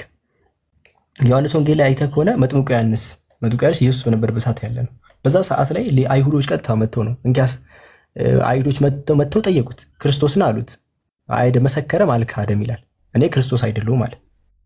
ከዛ ሌዋውያን ናቸው ነገራችን ላይ ማስተማር ስልጣን ያላቸው ናቸው። በዛ ሰዓት ከዛ ምን አሉት? እንኪያስ ማን ነህ? ኤልያስ ነህ አሉት ብለው ጠየቁ። አይደለሁም አለ። ነብዩ ነህን አሉት። አይደለሁም አለ። ከዛ እንኪያስ ማን አሉና እዚህ ከታች የላኩት ከፈሪሳውያን ነበሩና እንኪያስ አንተ ክርስቶስ ወይም ኤልያስ ወይም ነብዩን ካልደለ ለምን ታጠምቃለህ አሉት። ሶስት ነገር የሚጠብቁት እነሱ ኤልያስን፣ ኢየሱስንና አንድ ነብይ ይጠብቃሉ። አልቋል። ከዚህ ውጭ ሌላ ምንም ይጠበቅ የለም።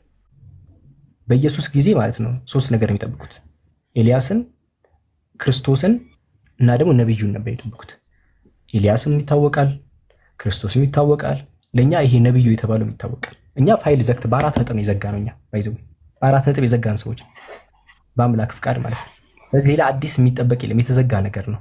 ኢየሱስ በነበረበት ሳይ ሶስት ይጠበቃል፣ አንድ ደግሞ ይጠበቃል። አሁን እኮ ማለት ነው ማስረጃ እየሰጠኝ ያለው እኮ ከመጽሐፍ ቅዱስ ነው። እኔ መጽሐፍ ቅዱስም ላይ እኮ ሺህ ጊዜ ቢደለዝ ማለት ነው እውነትን መደለዝ አትችልም እኮ ችግሩ። ለዛ ነው የተወሰነ መጽሐፍ ቅዱስ ነው እየሰጠኝ ያለው አይደለ? እኔ የጠየኩ ምን መሰለህ ይሄ ልጅ አንተ ልጅ ይኸውልህ መስማት የምትፈልገውን ብቻ አይደለም መስማት ያለው ጆሮን ትደፍነዋለህ ነው ማለት አእምሮን ኦፍ ነው የምታደርገው። ለምሳሌ አንድ ሲደመር አንድ ብለህ ማለት ነው 10 እንዲሆን ትመኛለህ። መጀመሪያ የጠየቅኩህን አይደለም የመለስክልኝ። አንዴ ገብቶኛል። የጠየቅኩህን እንደመልስ እንዳልመስ ልንገርህ። አንተ እንዴት መሰለህ እያዳመጥክኝ ያለው ከቅድም ጀምሮ ረጅም ሰዓት የፈጀ ነው ለመሰለህ። በጣም በትግል ነው መሀል መስመር ላይ የመጣ ነው። ለምዶ ታውቃለህ። እኔ አንድ ሲደመር አንድ ስንት ነው ብለህ ትጠይቀኛለህ። ከዛ ግን በውስጥህ ማለት ነው 10 እንዲሆን ትመኛለህ መጀመሪያ። ከጸጥ ብለህ ነው የምታዳመጠኝ 10 ቁጥርን እስክታዳመጥ ካፌ 10 ቁጥር እስኪመጣ ድረስ ጸጥ ብለህ እንደዛ አይደለም። አንድ ሲደመር አንድ ስንት ነው ካልከኝ በኋላ አዳምጠኝ በስትክክል ማለት ነው። እንዴት እየደመርኩ እንደሆነ አእምሮን ክፍት አድርገን የምታዳምጠኝ እንጂ አንተ የምትፈልገውን ነገር እንዲሆን አሁን አንተ አንድ ሲደመር አንድ ስንት ነው ትለኝና ከዛ 10 ቁጥር ትጠብቃለህ። እኔ 2 ነው ከጨረስኩ በኋላ አልመለስክልኝም ብለህ ትነሳለህ ድጋሚ ማለት ነው። እኔ ልመልሰው አልመልሰው የሚለውን ነገር እኔ ካላዳመጥከኝ ልትረዳው አትችልም። እኔን አዳምጠኝ መጀመሪያ። አሁን ምን እያስረዳኸኝ ነው? ይሄን ከፍት በለኝ። ነቢ መሐመድ ከቁርአን እንዳልሰጠ ያው ቁርአን ከመነሻው አትቀበልም፣ ምክንያቱም ከመነሻው አትቀበላቸውም። ከዛ በፊት ካለ መጽሐፍ ሂስቶሪካል ነገሮችን መቼስ ማንም ነቢ መሐመድ ሳይመጡ በፊት ነብይ ይመጣል ብሎ ሊጽፍ አይችልም፣ ትንቢት እስካልሆነ ድረስ ማለት ነው። ያውም ደግሞ አይሁዶች ውስጥ ያውም ደግሞ ይሄንን ነው እኔ የምልልህ የምፈልገው። ይሄንን እኮ ነው እኔም እኮ እንድታውቅልኝ የምፈልገው ነገር ይሄው መሀል ላይ ገባሁን ምን ላወራ ምን እንደሆነ ላያውቅ ዘው አየር ላይ ማለት ነው። አሁን ነገር እኮ አንድ ሲደመር አንድ ብዬ 10 ቁጥር አትጠብቅ፣ አእምሮን ኦፍ አድርገህ ማለት ነው። አዳምጠኝ እኔን መጀመሪያ ምሳሌ ሰጠው እኮ አንተ የምታዳምጠው አንድ ሲደመር አንድ ስንት ነው ብለህ ጠብቀኝ። 10 ቁጥር ነው የምትጠብቀው። ይኸውልህ ሁሉን ነው ዝም ብለህ አዳምጠኝ። ኧረ በፈጣሪ ከነቢ መሐመድ በፊት በቃ ቁርአን እናስቀምጥን። ከነቢ መሐመድ በፊት ካሉ መጽሐፍቶች አንድ ነብይ እንደሚመጣ የሚናገር ነገር እየሰጠው ነው። ኢየሱስ ጋር እንደማያልቅ እየነገርኩ ነው። ይሄንን ደግሞ እየነገርኩ ያሉት ከሙስሊም ሶርስ ሳይሆን እስልምና ነቢ መሐመድ ሳይመጡ ፊት ካለ መጽሐፍ ነው እየሰጠው ያሉት። ያውም የዮሐንስ ወንጌል እሱም አንተውላ ከምትቀበለው ማለት ነው። ከዛ ስሰጥህ ያው መንገደኞች መጽሐፍ ማለት ነው። ከራሴ መጽሐፍ ነው የምታሳየኝ። ከራስ መጽሐፉን ላይ እያሳየው ነው እዚህ ጋር አሁን ያውም ይሄን ግን አትቀበሉም። በነገራችን ላይ ይሄን መጽሐፍ ታውቃለህ? ኧረ ውይ ኧረ እባካችሁ ይሄ ሰው ሊያሳብደኝ ነው። አይደለም ይሄን መጽሐፍ ትቀበለዋለህ አብዱ? አንተ ሰው ይበቃሽ። ምን አንተ አልጫ የሆነ አንድ ሲደመር አንድ ካልክ በኋላ 10 ቁጥርን አትጠብቅ አላልኩም? እኔ እስከ ደምር ጠብቅ። ሰምቻለሁ። እስካሁን አውርተሃል። እንዳልነግረው እኮ ነው የሚታገለው። ትሰማታለህ። ነቢይ ሙሐመድ አንድ ነቢይ ይቀራል። አለቀ። እዚህ ጋር መጥምቁ ዮሐንስ በነበረበት ሰዓት ላይ ዮሐንስ ወንጌል ምዕራፍ አንድ እንኪያስ አንተ ማነህ? ኤልያስ ነህ ብለው ጠየቁት ይላል። መጥምቁ ዮሐንስ አይደለሁም አለ። ነቢዩ ነህን አሉት። አይደለሁም አለ። ከዛ እነሱ ምን አሉት? መጥተው የተላኩት ከፈሪሳውያን ነበሩና እንኪያስ አንተ ክርስቶስ ወይም ኤልያስ ወይም ነቢዩን ካይደለህ ስለምን ታጠምቃለህ አሉት። እዚህ ጋር አሁን መጥምቁ ዮሐንስን ሲጠይቁት 3 ነገር የጠይቁት እነዚህ ሌዋውያኖቹ የማስተማር አገልግሎት ያላቸው ናቸው። ባይዘው ትላልቅ አይሁዶች ናቸው፣ መምህራን ማለት ነው። ከዛ ጠየቁት ወይ ኤልያስ ካልሆንክ ወይ ነቢዩን ካልሆንክ ወይ ክርስቶስን ካልሆንክ ለምን ታጠምቃለህ አሉት። ስለዚህ 3 ነገር ይጠብቃሉ ማለት ነው። አንድ ክርስቶስ፣ አንድ ኤልያስ እና አንድ ነቢይ ይጠብቃሉ። ያውም በኢየሱስ ታይም ማለት ነው። ክርስቶስ ማን እንደሆነ እንዳውቃለን፣ ኢየሱስ ነው። ይሄ የሚጠበቀው ነቢይ ማን ነው? እነሱ ይሄን እየጠበቁት ያሉት ነቢይ ማን ነው? በኢየሱስ ጊዜ ማለት ነው ያሉት አይሁዶች የተነገራቸውን ትንቢት መሰረት አድርገው ይጠብቁ ነበር። ስለ ኢየሱስ የተነገሩ ትንቢቶችን ይዘው ኢየሱስን ይጠብቁ ነበር። ስለዛ ነቢይ የተነበሩ ነገሮችን ይዘው የአንድ ነቢይ ይጠብቁ ነበር። 3 ነገር ይጠብቁ ነበር በኢየሱስ ሰዓት ማለት ነው። ኢየሱስ በቃ እንግዲህ ክርስቶስ እንደሆነ ተረጋገጠ። አሁን ይሄ ነቢዩ የተባለው አንድ ነቢይ እንደሚመጣ ኢንዲኬሽን ነው ይሄ። ያውም ይሄ ከአይሁድ ነው ያሳየው፣ ከራስ መጽሐፍ ላይ የተመዘገበ ማለት ነው። እሺ ጨረስክ አብዱ? አዎ ጨረስኩ። ማን ነው ይሄ ነቢይ? አንተ ነው የምትቀጥለው። በቃ እሺ ጨረስክ አይደለ? አሁን አንተ እያልከኝ ያለው ምንድነው? ስለ ነቢዩ መምጣት ያንተ መጽሐፍም ነግሮኛል፣ ተናግሯል። አዎ ይሄው አንድ ነቢይ እንደሚመጣ እየተናገረ አንድ ነቢይ እንደሚመጣ እየተናገረ። እሺ ከሱ የኔ መጽሐፍ ተወውና ከሱ ውጭ ምን አለ? ሁለቱንም እኮ ተው ነው። ቁርአን ከኔ መጽሐፍ ውጭ ስለ ነቢዩ መምጣት የሚያሳይ ማስረጃ አለ? ምን ልስጥህ? ቁርአንን አልፈልግም አልከኝ። መጽሐፍ ቅዱስ ነው አልፈልገውም አልከኝ። ምን ልስጥህ? ከዛ አየህ አይደለ? ሰዎች የለም ማስረጃ የለም። እሺ ምንድነው ማስረጃ? የሆነህም ራሱ መጽሐፍ ቅዱስ ነው። ከነብይ በፊት የነበረው መጽሐፍ ቅዱስ ነው ማስረጃ የሆነ ስለ ነብዩ መምጣት። ከቁርአን ልስጥህ ስለ አልፈልግም አልከኝ። እሺ ከመጽሐፍ ቅዱስ ልስጥህ እኮ ቁርአን አልነበረም። ቁርአን እኮ አልነበረም እኮ አስተውኩት። እሺ አተውኩት እኮ ከነብይ በኋላ እኮ ነው ቁርአን የመጣው እኮ። ይኸው ከአንተ መጽሐፍ አንድ ነብይ እንደሚመጣ እኮ እያሳየው ነው። ይሄም ማለት አዳምጠኝ። መጽሐፍ ከነብይ በኋላ 10 ቁጥር እንዲሆን አትፈልግ አላልኩም? አንድ ሲደመር አንድ አንተ 10 ሚሊዮን መስማት አትፈልገው። ያንተ መጽሐፍ አንድ ነብይ ይቀራል ካለ ይቀራል። እንደዛ ያልከው አንድ ሲደመር አንድ እኮ 2 ሆኖ አንተ 10 ነው እያልክ ያለው አለለም። ይኸው የተጻፈው ነው። እኔ ለምን እላለሁ? ከተሳሳቱ አድርመኝ። እኔ እኮ መደምሬ ያሳየኝ በኢየሱስ ታይም ላይ ይሄ መጽሐፍ እኮ አትቀበለው። ይሄ መጽሐፍ ባይኖርስ? እሺ ባይኖርስ? ይሄ መጽሐፍ ባይኖር ስለዚህ ይሄ መጽሐፍ ባይኖር ስለራሱ የተናገረው ያን ሰውዬ ነው ማስረጃ። እኔ የመጽሐፍ ተከትዬ እኮ አይደለም ሰውዬ፣ ይሄ መጽሐፍ ተከትዬ እኮ አይደለም ያወራሁት። እኔ አይሁዶች ይጠብቁ እንደነበር የሆነ ሰው መዝግበው ነው። ይሄንን የታሪክ መጽሐፍ እኮ ነው ሲጀምር። አይሁዶች መጥተው መጽሐፍ ቅዱስ የታሪክ መጽሐፍ ነው። እና ምን እያወራ ነው እዚህ ጋር እኮ እያወራ ያለው ይሄ የታሪክ መጽሐፍ ነው። ይሄው ታሪክ ኢኮኖሚ። እሺ የታሪክ መጽሐፍ እንደሆነ አይደለም፣ የታሪክ መጽሐፍ አይደለም። ይሄው ራሳቸው እኮ ነው መጽሐፍ አይደለም። የታሪክ መጽሐፍ አይደለም። ይሄው አንብበሽ ምን ይላል? አንድ ቁጥር አንብበልሽ እንዴ ምን ይላል? ምን ይላል? አንድ ቁጥር አንብበው። ምን አንድ ቁጥር? የዳዊት ልጅ የአብርሃም ልጅ የኢየሱስ ክርስቶስ ትውልድ መጽሐፍ ይላል። በቃ ስለዚህ የትውልድ ወንጌል ነው ይላል። እዚህ ጋር የትውልድ መጽሐፍ ነው። እንትና ወለደ ምናምን። እናንተ የማቴዎስ ወንጌል በተለምዶ የማቴዎስ ወንጌል ብለህ አንተ እኮ የፈለግከው ለምሳሌ እኔ ተነስቼ ማለት ነው የሼክስፒርን መጽሐፍ ማለት ነው ወንጌል ካልኩት መብቴ ነው። በእንትን ግን ወንጌል አይደለም። ጸሐፊው ምን ያለ? አይደለም። አርማይክ የሚለውን ከየት ነው ያመጣው? ኢየሱስ አርማይክ የሚለውን ያመጣው መጽሐፍ ላይ ነው እንዴ? ከዚህ ከታሪክ መጽሐፍ ላይ ነው? አርማይክ ቋንቋ እንደሚናገር ያመጣው ከዚህ ላይ ነው? አረቃ አንዴ ተረጋጋ፣ አንዴ ተረጋጋ። እዚህ ጋር የዳዊት ልጅ የአብርሃም ልጅ የኢየሱስ ክርስቶስ የትውልድ መጽሐፍ አለ። ሰውየው ሲጽፍ እኔ የትውልድ መጽሐፍ ነው የምጽፈው አለ። አንተ ከሱ በላይ ታውቃለህ? ሁለተኛ ራሱን መጽሐፉን የጻፈውን ሰውዬ ነው እንደ ማስረጃ የምትወስደው እኮ። አዎ ሰውየው ይሄ ሰውዬ ደግሞ ማለት ነው ብዙዎች ታሪክን ስለጻፉ አለ፣ ብዙዎች ታሪክን በየተራው ጽፈዋል። እኔም ደግሞ ስለተማርከው ቃል እንድታውቅ ከመጀመሪያ ተከትዬ ልጽፍልህ መልካም ሆኖ ታየኝ ብሎ ለጀለሱ የጻፈው ጽሁፍ ነው። የከበርክ ቴፍሎሴ ብሎ ጀምሮ ማለት ነው ለጓደኛው ያለው ጽሁፍ። በታሪክ ነው ይሄ። ታሪክ ከሆነ ታሪክ ነው ይሄ ታሪክ ከሆነ ታዲያ ስለ ነብይ እንዴት አወቀ ይሄ መጽሐፍ? አዎ እንዴት ታሪክ ከሆነ? አዎ ጥሩ ጥያቄ ነው። የታሪክ ጸሐፊያን ማለት ነው የሚወራውን ምናምን ሰብስበው ነው የሚጽፉት። የሰሙትን አይደለም ነው። ይሄው ልንገርህ፣ ይሄው እንደዛ ነው። የከበረ ቴፍሎስ ስለ ነብይ እንዴት አወቀ? ታሪክ እኮ ከተባለ ታሪክ ምንድን ነው? ታሪክ የሚገልጸው ታሪክ ማለት የተፈጠረውን ነገር አርኪኦሎጂን ወይም ደግሞ ይሄ በአማርኛ አርኪኦሎጂ ገብተዋል። ታውቃለህ? አርኪኦሎጂ እሱን በመጠቀም ገብቶኛል። የተፈጠረ ነገር ታሪክ ማለት የተፈጠረ ነገር ታሪክ። ቆይ አንዴ፣ የታሪክ ጸሐፊያን ታሪክ የሚጽፉ ሰዎች መረጃ ከየት ነው የሚያገኙት? አንደኛ ከፖፑሌሽኑ ከኮሚኒቲው የሚሰሙትን ነገር እንትን ይላሉ፣ ይጽፋሉ፣ ይመዘግባሉ። የሚወራው ነገር ሰብሰብ አድርገው ያስቀምጣሉ። ያ ነው። ይሄው እዚህ ጋር የሉቃስ ወንጌል ጻፊ እኮ ራሱ አለ እኮ የከበርክ ቴዎፍሎስ ከመጀመሪያው በአይን ያዩትን የቃል አገልጋዮች ሕይወት እንዳስተላለፉልን አለ። የተላለፈኝልኝ ነው አለ። ብዙዎች ታሪክን ደግሞ በየተራው ለማዘጋጀት ስለሞክሩ አለ። ብዙዎችም ታሪክ አዘጋጅተዋል አለ። ይኸው ብዙዎች ታሪክን በየተራው ለማዘጋጀት ስለሞክሩ አለ። ሌሎችም ጽፈዋል። እሱ አሁን ከነዚህ ዘግይቶ እየጻፈ ነው ይሄ ሰው። እኔም ልጽፍልህ መልካም ሆኖ ታየኝ እያለ ነው። አሁን እሱ ከመጽሐፉ ቤት የነበሩ የታሪክ ጽሁፎች የታሉ ብለህ አሁን የለም።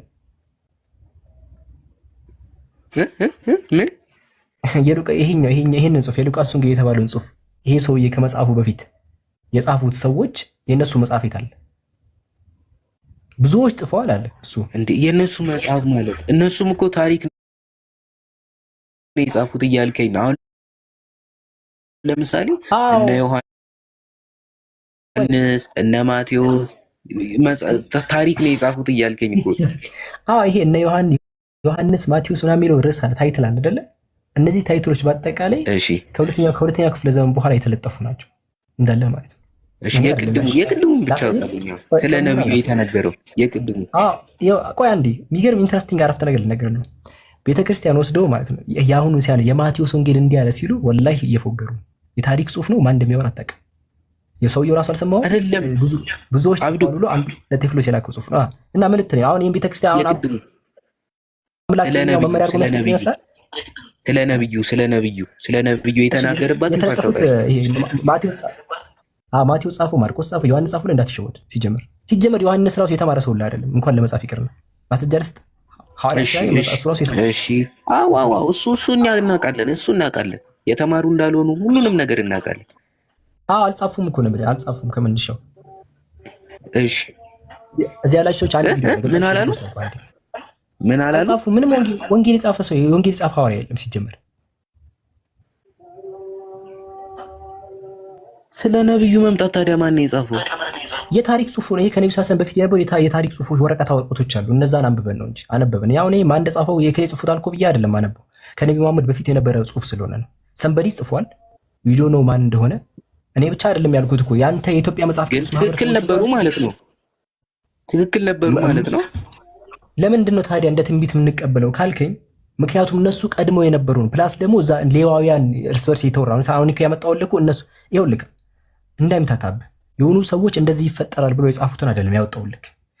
ሌዋውያንና መጥምቁ ዮሐንስ ይሄን ሲያወሩ ነበረ የሚለውን ያንን ያወሩትን እየተረከ ያለ ሰው አለ። ስለዚህ ታሪኩን ነው የወሰድኩት እኮ ያ ሰውዬ ትክክል ነበር ማለት ነው ያን ነገር ሲጽፍ። እንግዲህ እዚህ ላይ ትክክል ነገር አግኝተናል። ግን ለምሳሌ ኢየሱስ በቃ ምን አይተሃል? ትክክል ነገር አይተሃል አይደለ? ትክክልም ውሸትም አለበት። ኢየሱስን ለምሳሌ ቆይ እዚህ ጋር አይደለም። ቆይ ትክክል ነገር አግኝተህበታል? ትክክል ነገር አግኝቼው ከቁርአን ጋር መዘዝኛ። የቱ ጋር ነው ያገኘው? ያገኘህበትን ቦታ አውጣልኝ። ስለ ነብይ ቅድም ያሳየኸኝን 22 ለምሳሌ ላይ አይ ልጅ እኔ ማወራው ግን ገብቶሃል? ግን ከይቅርታ ጋር ማወራው ይገባሃል? ገብቶኛል። አንተ እኮ እያልከኝ ያለው ገብቶኛል። ችግር የለውም። እሱ ለብቻ ቆይ ተረጋጋ። የታሪክ ጽሑፎች ናቸው ስል ማን እንደጻፋቸው አይታወቅም የሚለውን ቪዲዮ ላሳየ ነው ከምሁራኖችም ከኢትዮጵያ መጽሐፍ ቅዱስ ማህበር መጀመሪያሽ ከባዱ ነገር እሱ ታሳየኝ። ያ አይደርስ ቆይ ያ የትም አይሄድም አይበርም። እሺ አንዴ ተረጋጋ። እኔ አልበር ዮሐንስ ወንጌል ምዕራፍ 1 ላይ ቆይ ጎስፕሎቹ አንተ አሁን ማቴዎስ ማርቆስ ጽፎታል ብለህ ጭንቅላት ላይ ስላለ እሱ መውጣት አለበት።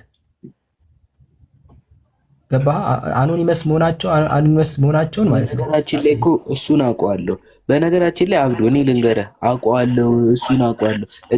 እነሱ እንዳልጻፉት እኮ ማለት ነው። ይኸው አሁን እኮ ባይብል ማለት ነው ሙሉ አይደለም፣ የተሟላ አይደለም። እነሱ አልጻፉትም ስለ እኮ ጭራሽ እነሱ አይደለም የጻፉት። ፍራግመንቶች ተሰባስበው የሆነ አሰባስበው አንድ ላይ አስቀምጠው ነው እንጂ እስካሁን አልተሟላም። መጽሐፍ ቅዱስ እንዳልተሟላ ታውቃለህ። ያሰባሰቡት ማለት ነው። ያሰባሰቡት እንትን መጽሐፍ ማን እንደጻፈው ነው የማይታወቀው እኮ ምን ገባ? ማን እንደጻፈው ነው የማይታወቀው። እነሱ አሁን ማቴዎስ ማርቆስ ብለው ነው ያስቀምጡት፣ ግን ያ ማቴዎስ ማርቆስ ራሱ አይደሉም ይሄንን የጻፉት እነሱ ናቸው የሚሉት። የሆነ ሰው እንዲያነበው ነው እንጂ እነሱ ስለ መጽሐፍ ማስረጃቸው የለ እኮ ማን እንደጻፈው አይታወቅም እኮ። ለምሳሌ ምሁራኖች የሚሉትን ላሳይክሽ። ለምሳሌ ቆይ የብዙ ምሁራኖች ያሳያሉ። ለምሳሌ እሺ ቶቶ አይደለም ለሱ ማስረጃ ለምሳሌ ፕሮፌሰር ባርቴርማን ነው። ባርቴርማን በጣም ይሄ ምን ልበልክ ቴክስቹዋል ክሪቲሲዝም ላይ ኢየሱስ እንትን ላይ በጣም ታዋቂ ስኮላር ነው በነገራችን ባርቴርማን። አይቼዋለሁ፣ ይሄንን እኮ አይቼዋለሁ። እሺ ማንም እንዳጻፈው አይታወቅም። ማን እንደጻፈው አይታወቅም ልትለኝ አይደለም? ካንተ ላሳየህ። ከዚህ ላሳየህ። ዝም ብለን እናምናለን። ከመጽሐፍ ቅዱስ ታሳይኛለህ? ኤሊ ታሟ እንዴ? መጽሐፍ ቅዱስን ማን እንደጻፈው አይታወቅም ያልኩስ ከመጽሐፍ ቅዱስ ውስጥ ትለኛለህ እንዴ? ከመጽሐፍ ቅዱስ ውስጥማ ማን እንደሚያወራው እኮ ነው የማይታወቀው። እንደማይታወቅ እኮ ለምን ማስረጃ ስጣለሁ? አይናገርም ሁሉ አከናካቴው የከበርክ ቴክኖሶ ብሎ ነው የሚጀምረው። ማን እንደሚያወራው አናውቅም። ማን እንደሚያወራ አናውቅም። እኔ እኮ ማን እንደሚያወራው ብለህ ማን እንደሚያወራ አይታወቅም። ለምሳሌ የዮሐንስ ወንጌል ለምሳሌ ማለት ነው የዮሐንስ ወንጌልን ከዛ ግን ማለት ነው ቁርአን ደግሞ ያለ ቃል መሆኑን ከቁርአን ውጪ ታሳየኛለህ? አራሳያል በፈለግከው መስፈርት እንመዝነዋለን። በፈለግከው መስፈርት ማለት ነው። አሁን የማንን ጽሑፍ ላሳይክሽ? የማን እንደጻፈው አይታወቅም ሲበል ከማን ከኦሪት ጀመርልህ? ከኦሪት ማን እንደጻፈው አይታወቅም ብላል አይደለ? ተቀነባብሮ ነው ያሉትን ላሳይክ። እያንዳንዱ ተራ በተራ ላሳይክ። ተራ በተራ እየፎገሩ ነው የምልህ። እኔ እኮ አሁን ይሄን ለምጣጣረው ማለት ለአንተ ብዬ ነው። ገባህ? አንተ እንትን እንድትል ለምሳሌ ከኢሳያስ እንነሳ። እሺ መግሪብ ልወጣ ነው። እሺ መግሪብ ልወጣ አፈጣጥነዋል። የኢሳያስ ትንቢት ላይ አሁን ኢሳያስ ጽፎታል ምናምን የሚባለው ላይ አንብብ። ያንተ ምሁራኖች ነው፣ የኢትዮጵያ መጽሐፍ ቅዱስ ነው፣ የኢትዮጵያ ኦርቶዶክስ የፕሮቴስታንት ምሁራኖች ነው እንደዚህ ተመልከት። እዚህ ጋር ያቀለምኩት ዘመናዊያን ሊቃውንት መካከል ልዩ ሐሳብ ተገኘ። ኢሳያስ ራሱ ከምዕራፍ 1 እስከ 39 ከሚገኙ ትንቢቶች የሚበልጡትን ጽፎ ይሆናል እንጂ ከ40 እስከ 55 ያሉት በባቢሎን ምርኮ ዘመን ጊዜ በሌላ ሰው የተጻፈዋል። ሌሎች ደግሞ አለ ከታችን ይቀር ከምዕራፍ 1 እስከ 39 እና ከምዕራፍ 56 እስከ 66 በልዩ ልዩ ከፍለው ብዙ ሰዎች እጅ የተጻፈ ይመስላል። የተጨቃጨቁ ይታያል። እሱ አልጻፈውም እንትና የጻፈው የተባለ ግማሽ ምዕራፉን ውስጥ ግማሹን ውስጥ አይደለም። አንብቦሽ ምንድን ነው የሚለው? ይሄው እኮ እዚህ ጋር እኮ ኢሳያስ ራሱ ከሚገኙት ትንቢቶች የሚበልጡትን ጽፎ ይሆናል አለ እኮ። ከዛ ቀጥላ ከሌሎች ይሆናል አለ እኮ። እዚህ ጋር ግን ግምት ይሆናል ማለት ነው አይደለ? ይሆናል ማለት ነው። ግምት ነው እኮ አይደለም። ቆይ ልንገር። ቀጥል። ይሆናል እንጂ አለ እኮ። ይሆናል እንጂ የሚለው ምንድን ነው? እንጂ አለ እኮ። እንጂ አፍራሽ ቃል እኮ ነው አይደለ? እንጂ ከዛስ ከ40 እስከ 55 ያሉትን ሌላ ሰው የጻፈው ሊልክ ነው። ቀጥል። አንተ ያነበብካቸው ራሱ እየነገሩ እኮ ነው።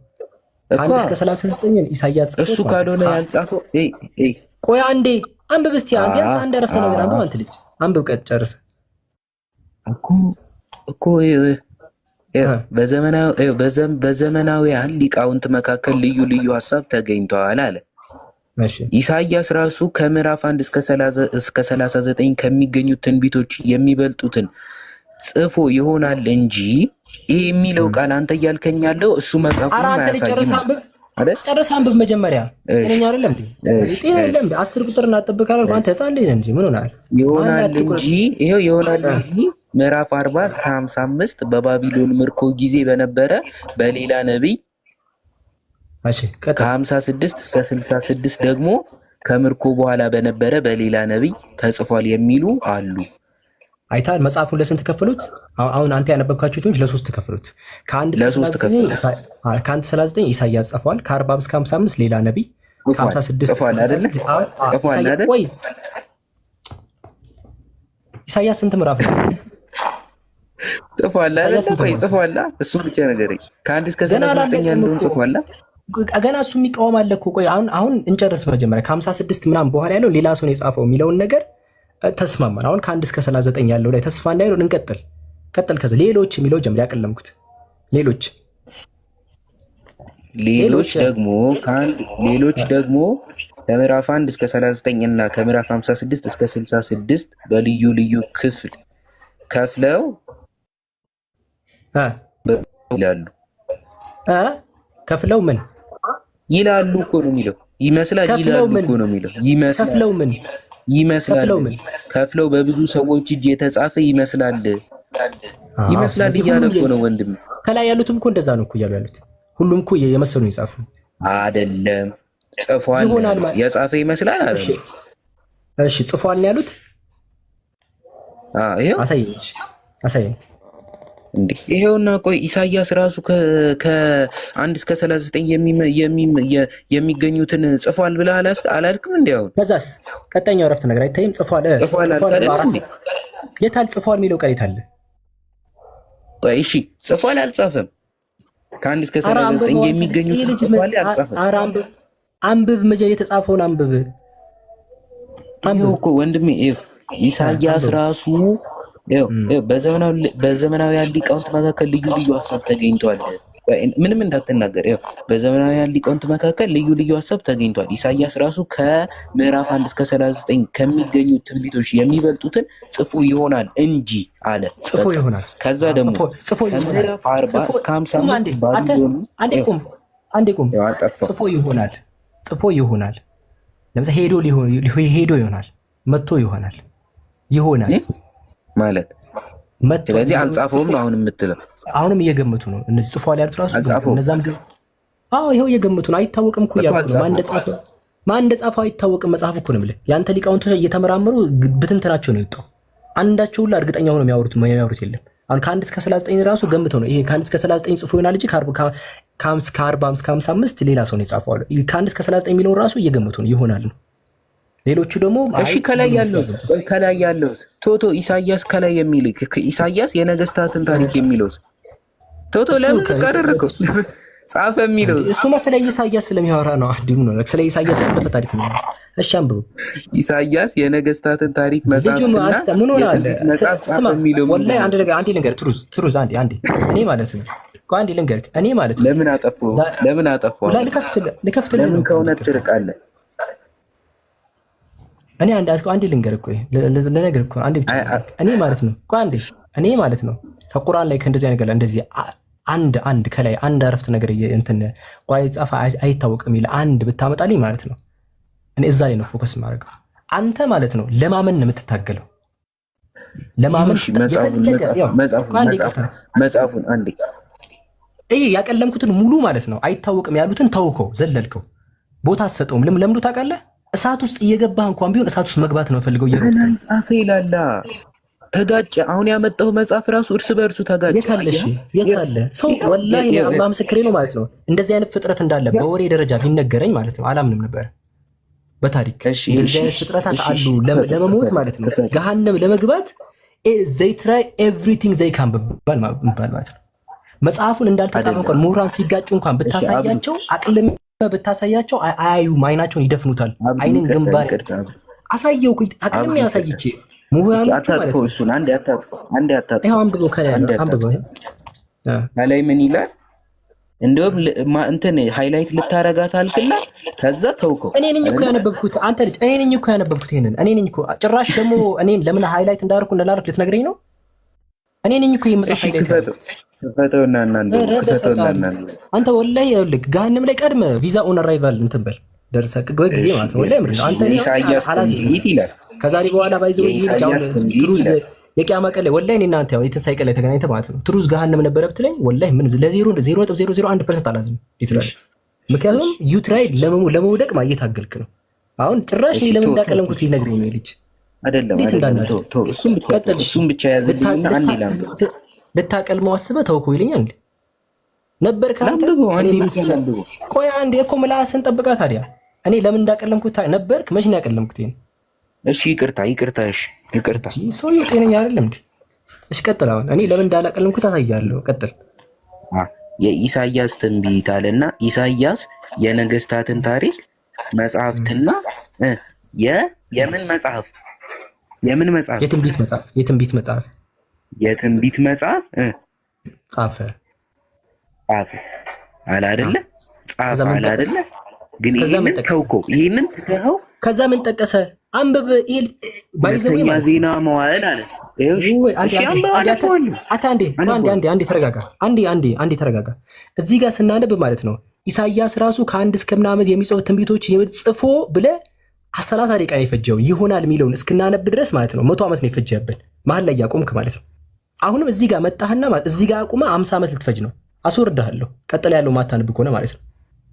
በጣም ለባለው ችግር የለውም። ሁለተኛ ዜና መዋዕል ከመጀመሪያ ጀምሮ ያነበዋለሁ። ኢሳይያስ የነገስታትን ታሪክ ስለዚህ ኢሳይያስ እንደጻፈ ቆይ በቃ አነበብኩ እኮ ኢሳይያስ ትንቢት እንደጻፈ ከሁለተኛ ዜና መዋዕል አንብበው ኢሳይያስ ትንቢት ጽፏል ብሎ አሰቡ አመኑ። ገባ ኢሳይያስ አትበል የነገስታት ታሪክ መጽሐፍትና የትንቢት መጽሐፍትን ጻፈ አሉና ሪፈረንስ አስቀምጡልን። ሁለተኛ ዜና መዋዕል ምዕራፍ 26 ቁጥር 12 32 እና ምናምን ጠቀሱ። ገባ ይሄን የጠቀሱ ያሉት ኢሳይያስ የሚባል ሰው ትንቢት ጽፎ እንደነበረ ከዜና መዋዕል መጽሐፍ ያገኙትን ሶርስ እያመጡ ነው እንጂ ኢሳይያስ መጽሐፍን ማን እንደጻፈው እየመረመሩ አይደለም። ከዛ የኢሳይያስ ጽፎታል የሚባለው መጽሐፍ እጃቸው ላይ አለ። ያንን ነው ከታች ያቀለምኩት ስለ መጽሐፉ ምርመራውን ነው። ይሄ ግን ከላይ ያለው ኢሳይያስ ትንቢት እንደጻፈ ምን የሚባል ነገር ምንም ችግር የለውም። ኢሳይያስ ትንቢት ጻፈ የሚል ከሁለተኛ ዜና መዋዕል ሶርስ አገኙ። ችግሩ የኢሳይያስ መጽሐፍ የታለ ነው ጥያቄው። ይሄውና ብለህ ያመጣኸው ጽሑፍ ደግሞ እሱን መጽሐፍ ይከራከሩበታል ነው። ለምሳሌ የኢትዮጵያ መጽሐፍ ቅዱስ ማህበር የመጽሐፍ ቅዱስ መዝገበ ቃላት የሚባል ጽፈዋል የሚል አዲስ ዘመን ጋዜጣ ላይ አለን በል። ከዛ እንዲህ የሚባል አለ ማለት የታለ መጽሐፉ አይደለም። ምን መሰለህ አብዱ፣ አሁን አንተ እያልክ ያለው ገብቶኛል። አሁን አንተ እያልክ ያለው ልንገር አይደለም ትለኛለህ፣ እንደሱ አይደለም ትለኛለህ። ካልገባኝ ማለት ነው እያልከኝ ያለው እነ ኢሳይያስ እነ ዮሐንስ ስለ መጻፋቸው ምንም አይነት ማስረጃ የለም። እነሱ ስለ መጻፋቸው ነው ጠቅላላ የለም። እያንዳንዱ መጽሐፍ ላይ አይተው ግምት ብቻ ነው። እኔ ካሁን ከኢሳይያስ ነው የተሰጠው። ገና ወደ ኦሪት ሊወስድ እኮ ኦሪትም ላይ ያሉትን ላሳይክ። አሁን ይሄ የኢሳይያስ ብቻ መስሎ ነው የሁሉንም ላሳይክ። የሁሉንም እኔ እኮ አሁን ግን ማለት ነው አይበቃ ታሳይ። በዚህ ገብቶኛል። እኔ እኮ ገብቶኛል ማለት ነው። ቆይ ላሳይና ለብቻ ቤት ታብዳለህ። ቆይ አንዴ እኔን ለምን ታስጨንቀኛለህ? አንዴ ቆይ ተረጋጋ፣ ልጨርስና ማለት ነው። ከዛ አንተ የፈለግከው ማመን ትችላለህ። እኔ ኃላፊነቴ ማለት ለአንተ እውነቱን ማድረስ ብቻ ነው። ከዛ በኋላ አንተ ወስነህ ከፈለግ ጋርንም ከፈለግ ገነት መግባት ትችላለህ። ያንተ ጆብ ነው። ከዛ በኋላ ይኸው እዚህ ጋር ካየኸው የኢዮብ መጽሐፍ አለ። ለምሳሌ የኢዮብ መጽሐፍ እዚህ ጋር አንብበው። ይሄ ጸሐፊው ማን እንደነበረ አልታወቀም። ኢዮብና ኢሳይያስ ስጠቅስ ከዚህ በኋላ ማን እንደሆነ የማይታወቅ ነገር እያነበብክ እንደሆነ ወቅ ሌላ ልቀስልክ። ኦሪት የት ጋር ነው? ኦሪት ጋር ያለ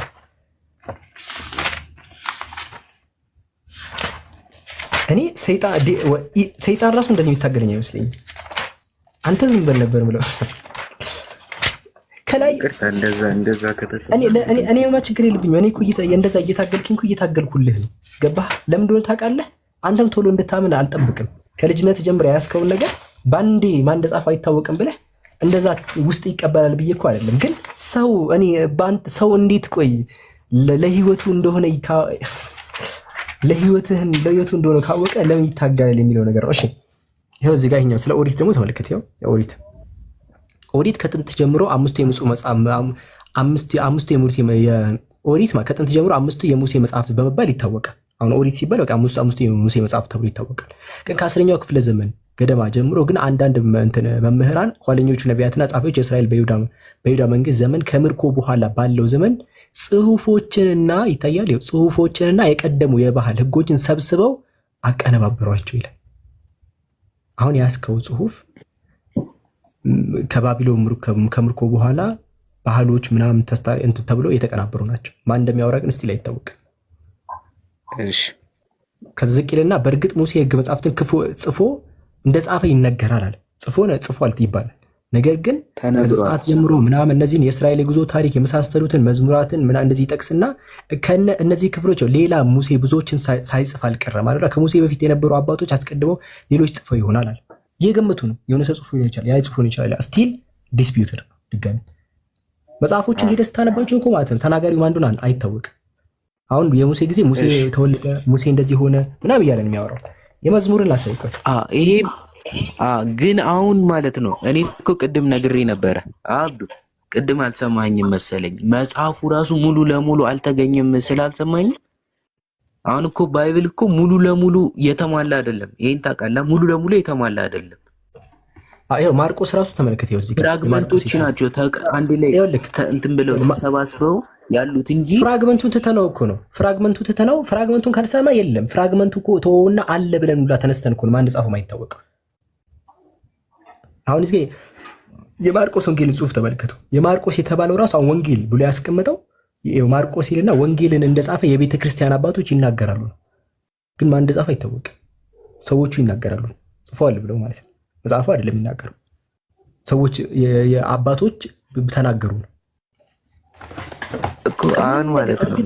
እርግጠኛ አንድ ነገር የለም። እኔ ከዋይን ስነግርህ ማለት ነው ከፈለክ ሙስሊም አትሁን፣ ግን ቢያንስ ማለት ነው ዘና ብለህ ላይፍን አሳልፍ ዱንያን ማለት ነው።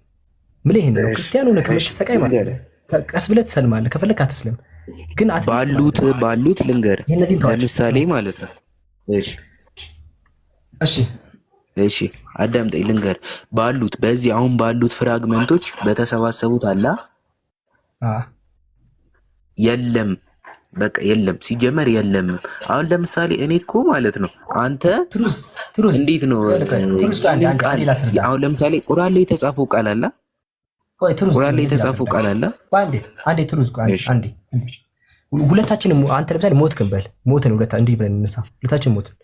ከዛ በኋላ አንተ ከመጽሐፍ ቅዱስ ያዝከውን ነገር አመንክና ሄድ። ከዛ ነቢያቶቹ እኔ ያልጻፍኩትን ቢሉስ ለምሳሌ ሙሴን እኔ እንደዚህ ያልጻፍኩም ጭራሽ ስለ አቀባበሬ ራሱ እኔ እንዴት ነው የምጽፈው ቢለስ፣ ሙሴ ተቀበረ መቃብሩ ማንም አላገኘው ምናምን ተብሎ ተጽፎብህ እንዴት ነው ጻፈት ስትባል እንዴት ትቀበላለህ? የታለ ራሱ እኔ ጽፌው አይደለም። ምን ብለህ የምትመልሰውን ብቻ ነገር እንዴ እኔ ያልጻፍኩት ቢልክ ከየት ነው አይደለም?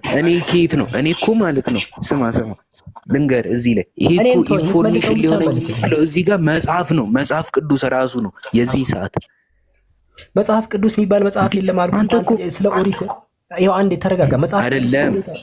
በአንድ ተጠርዞ እኮ የታየ እንደዚህ ተጠረዘው እኮ ከቅርብ ጊዜ በቀላሉ ላስረዳ። ማርያምን አብዱ በቀላሉ ላስረዳ እግዚአብሔርን። አሁን አንተ እያልከኝ ያለው እንዴት እንደሆነ ታውቃለህ?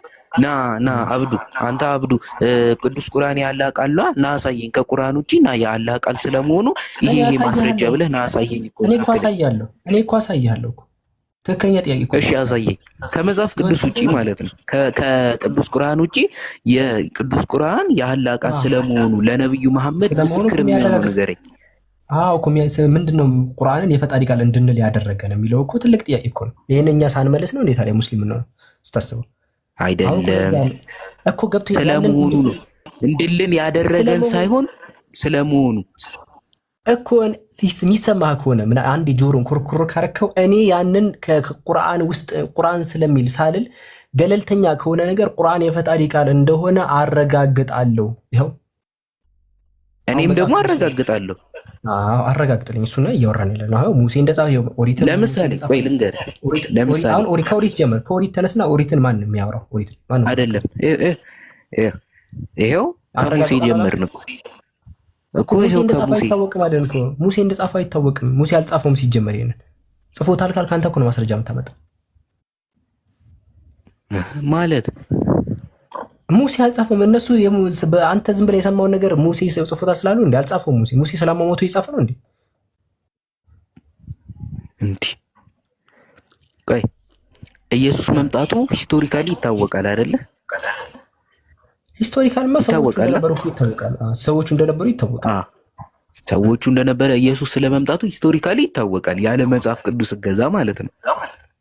መጽሐፍ ቅዱስ የሚለውን ተርም አትጠቀም። መጽሐፍ ቅዱስ የሚባል ነገር የለም። ኦሪት ነበረ መጀመሪያ፣ ከዛ ምናምን አለ። የጳውሎስን ሁሉን ደርባ አንድ ላይ ስላሳተምከው መጽሐፍ ቅዱስ አንድ ሰው ጋዜጣ ምናምን ደባልቆ ስላሳተመው ከዛ መጥቶ መጽሐፍ የሆነ ነገር ብሎ ስለሰየመ ይሆናል ማለት አይደለም።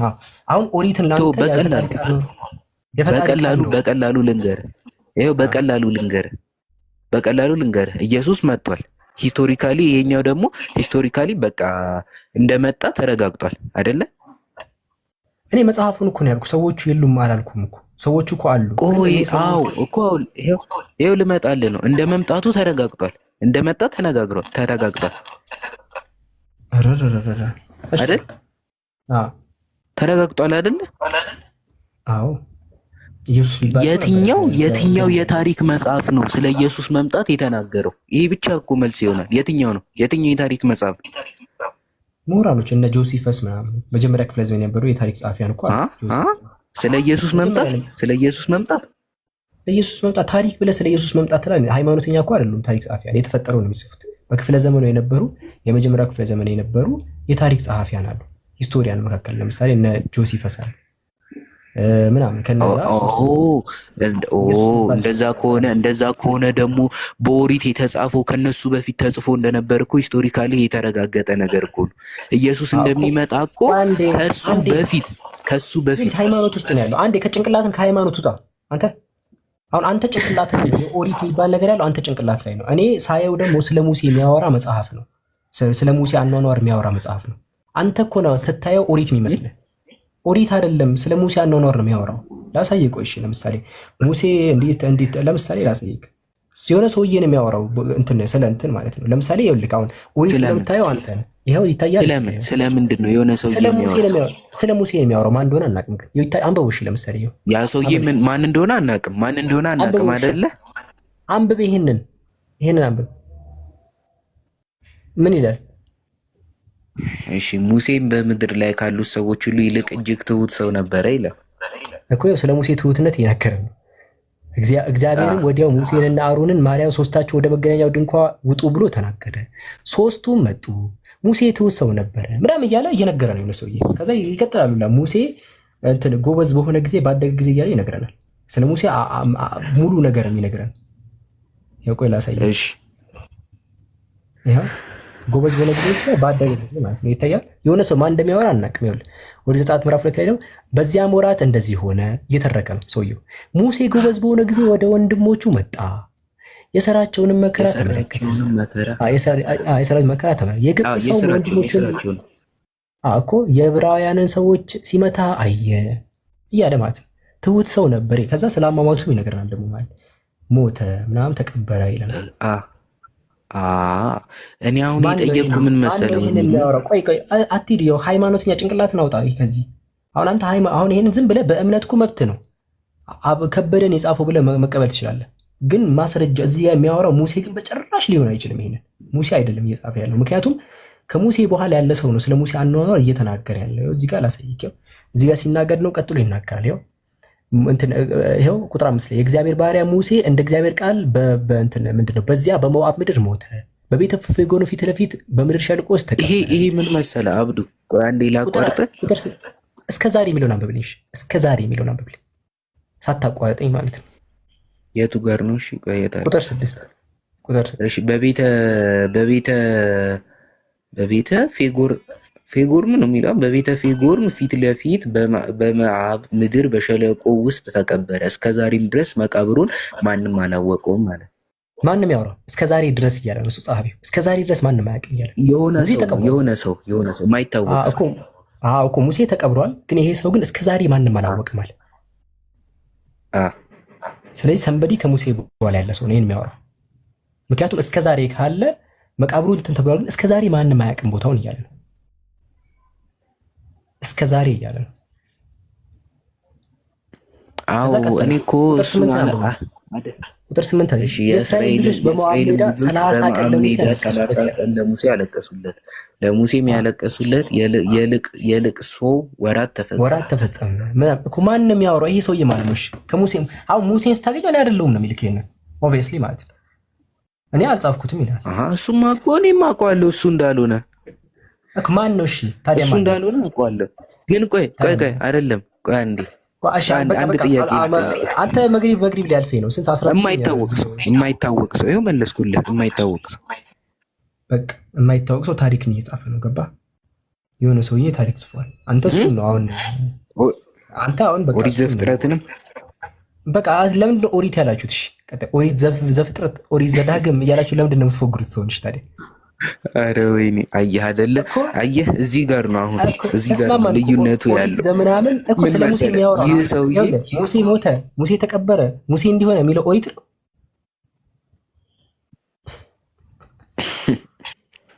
ይኸውልህ ቀልድ ላይ ነው ያስገባው። እኛ ለዛ ነው እነ ሙሴ ሲመሩበት የነበረው መጽሐፍ የለም ያለው ለዛ ነው። ገባ? አሁን እኛ ቁርአንን ተከተል አምላክን ወላሂ ቁርአን ከመጀመሪያው ጀምሮ እስከ መጨረሻው ስታነብ አምላክን ነው የምታዳምጠው። ያ የአብርሃም የይስሐቅ ያዕቆብን አምላክ እንደዚህ ሆነ ምናምን ብለህ ታሪክ ከምታነብ ማለት አምላክን አዳምጠው። አምላክ አንተን አናግሮህ ነው የሚጠይቅ። ቁርአን ቀጥታ ወላሂ አንድ ነብይ መሐመድ ሊሆኑ በርቀጣ የሚባል ቀጥታ አምላክን ነው የምታዳምጥ። ቀጥታ ማለት ነው በቃ ለሰግድ ነው። እሺ አንዴ ብቻ ማለት ነው። አንዴ ምን መሰለ አሁን አንተ የምትወስደው መቼስ ከቅዱስ ቁርአን ውጪ ኢንፋለብል የሆነ ማስረጃ አለኝ ብለህ አንድ ሰው ልስቀድበት። በቃ ቻው መጣሁ። እሺ እዚህ ያላችሁ ሰዎች እንትን ብለው አንድ ቪዲዮ አለች ገብታችሁ ሼር ሪፖስት አድርጉ። አንድ ቪዲዮ አለ ገብታችሁ ሼር ሪፖስት አድርጉ። ሁላችሁም ገብታችሁ ልክ እንደገባችሁ ኮፒ ሊንክ አድርጉት። ያጀማ ሪፖርት ተደርጎበታል አካውንቴ። ሁላችሁም ገብታችሁ አንዴ ከወጣሁኝ በኋላ አካውንቴ ላይ መጀመሪያ የምታገኙት ቪዲዮ ሁላችሁም ሼር ሪፖስት አድርጉ። ሁላችሁም እንዲሁም ደግሞ ቴሌግራም ያልገባችሁ ነው ባዮ ላይ ሊንክ አለ። ፕሮፋይል እንደተጫናችሁ ፎሎወር አጠገብ ላይ ሊንክ አለ። እሱን ሊንክ ስትጠቀሙ ወደ ቴሌግራም ያደርሳቸዋል። ቪዲዮ ሼር አድርጉ። ቴሌግራም ጆይን በሉ። ሉጣ ሰላም አለይኩም ወራህመቱላሂ ወበረካቱ። ልገውም አለ የሆነ ስለዚህ አንተ ምን አገባህ ነው ያለ። ሁሉም በቅድስና መደጋገፍ ያስፈልጋል፣ ህብረት ያስፈልጋል።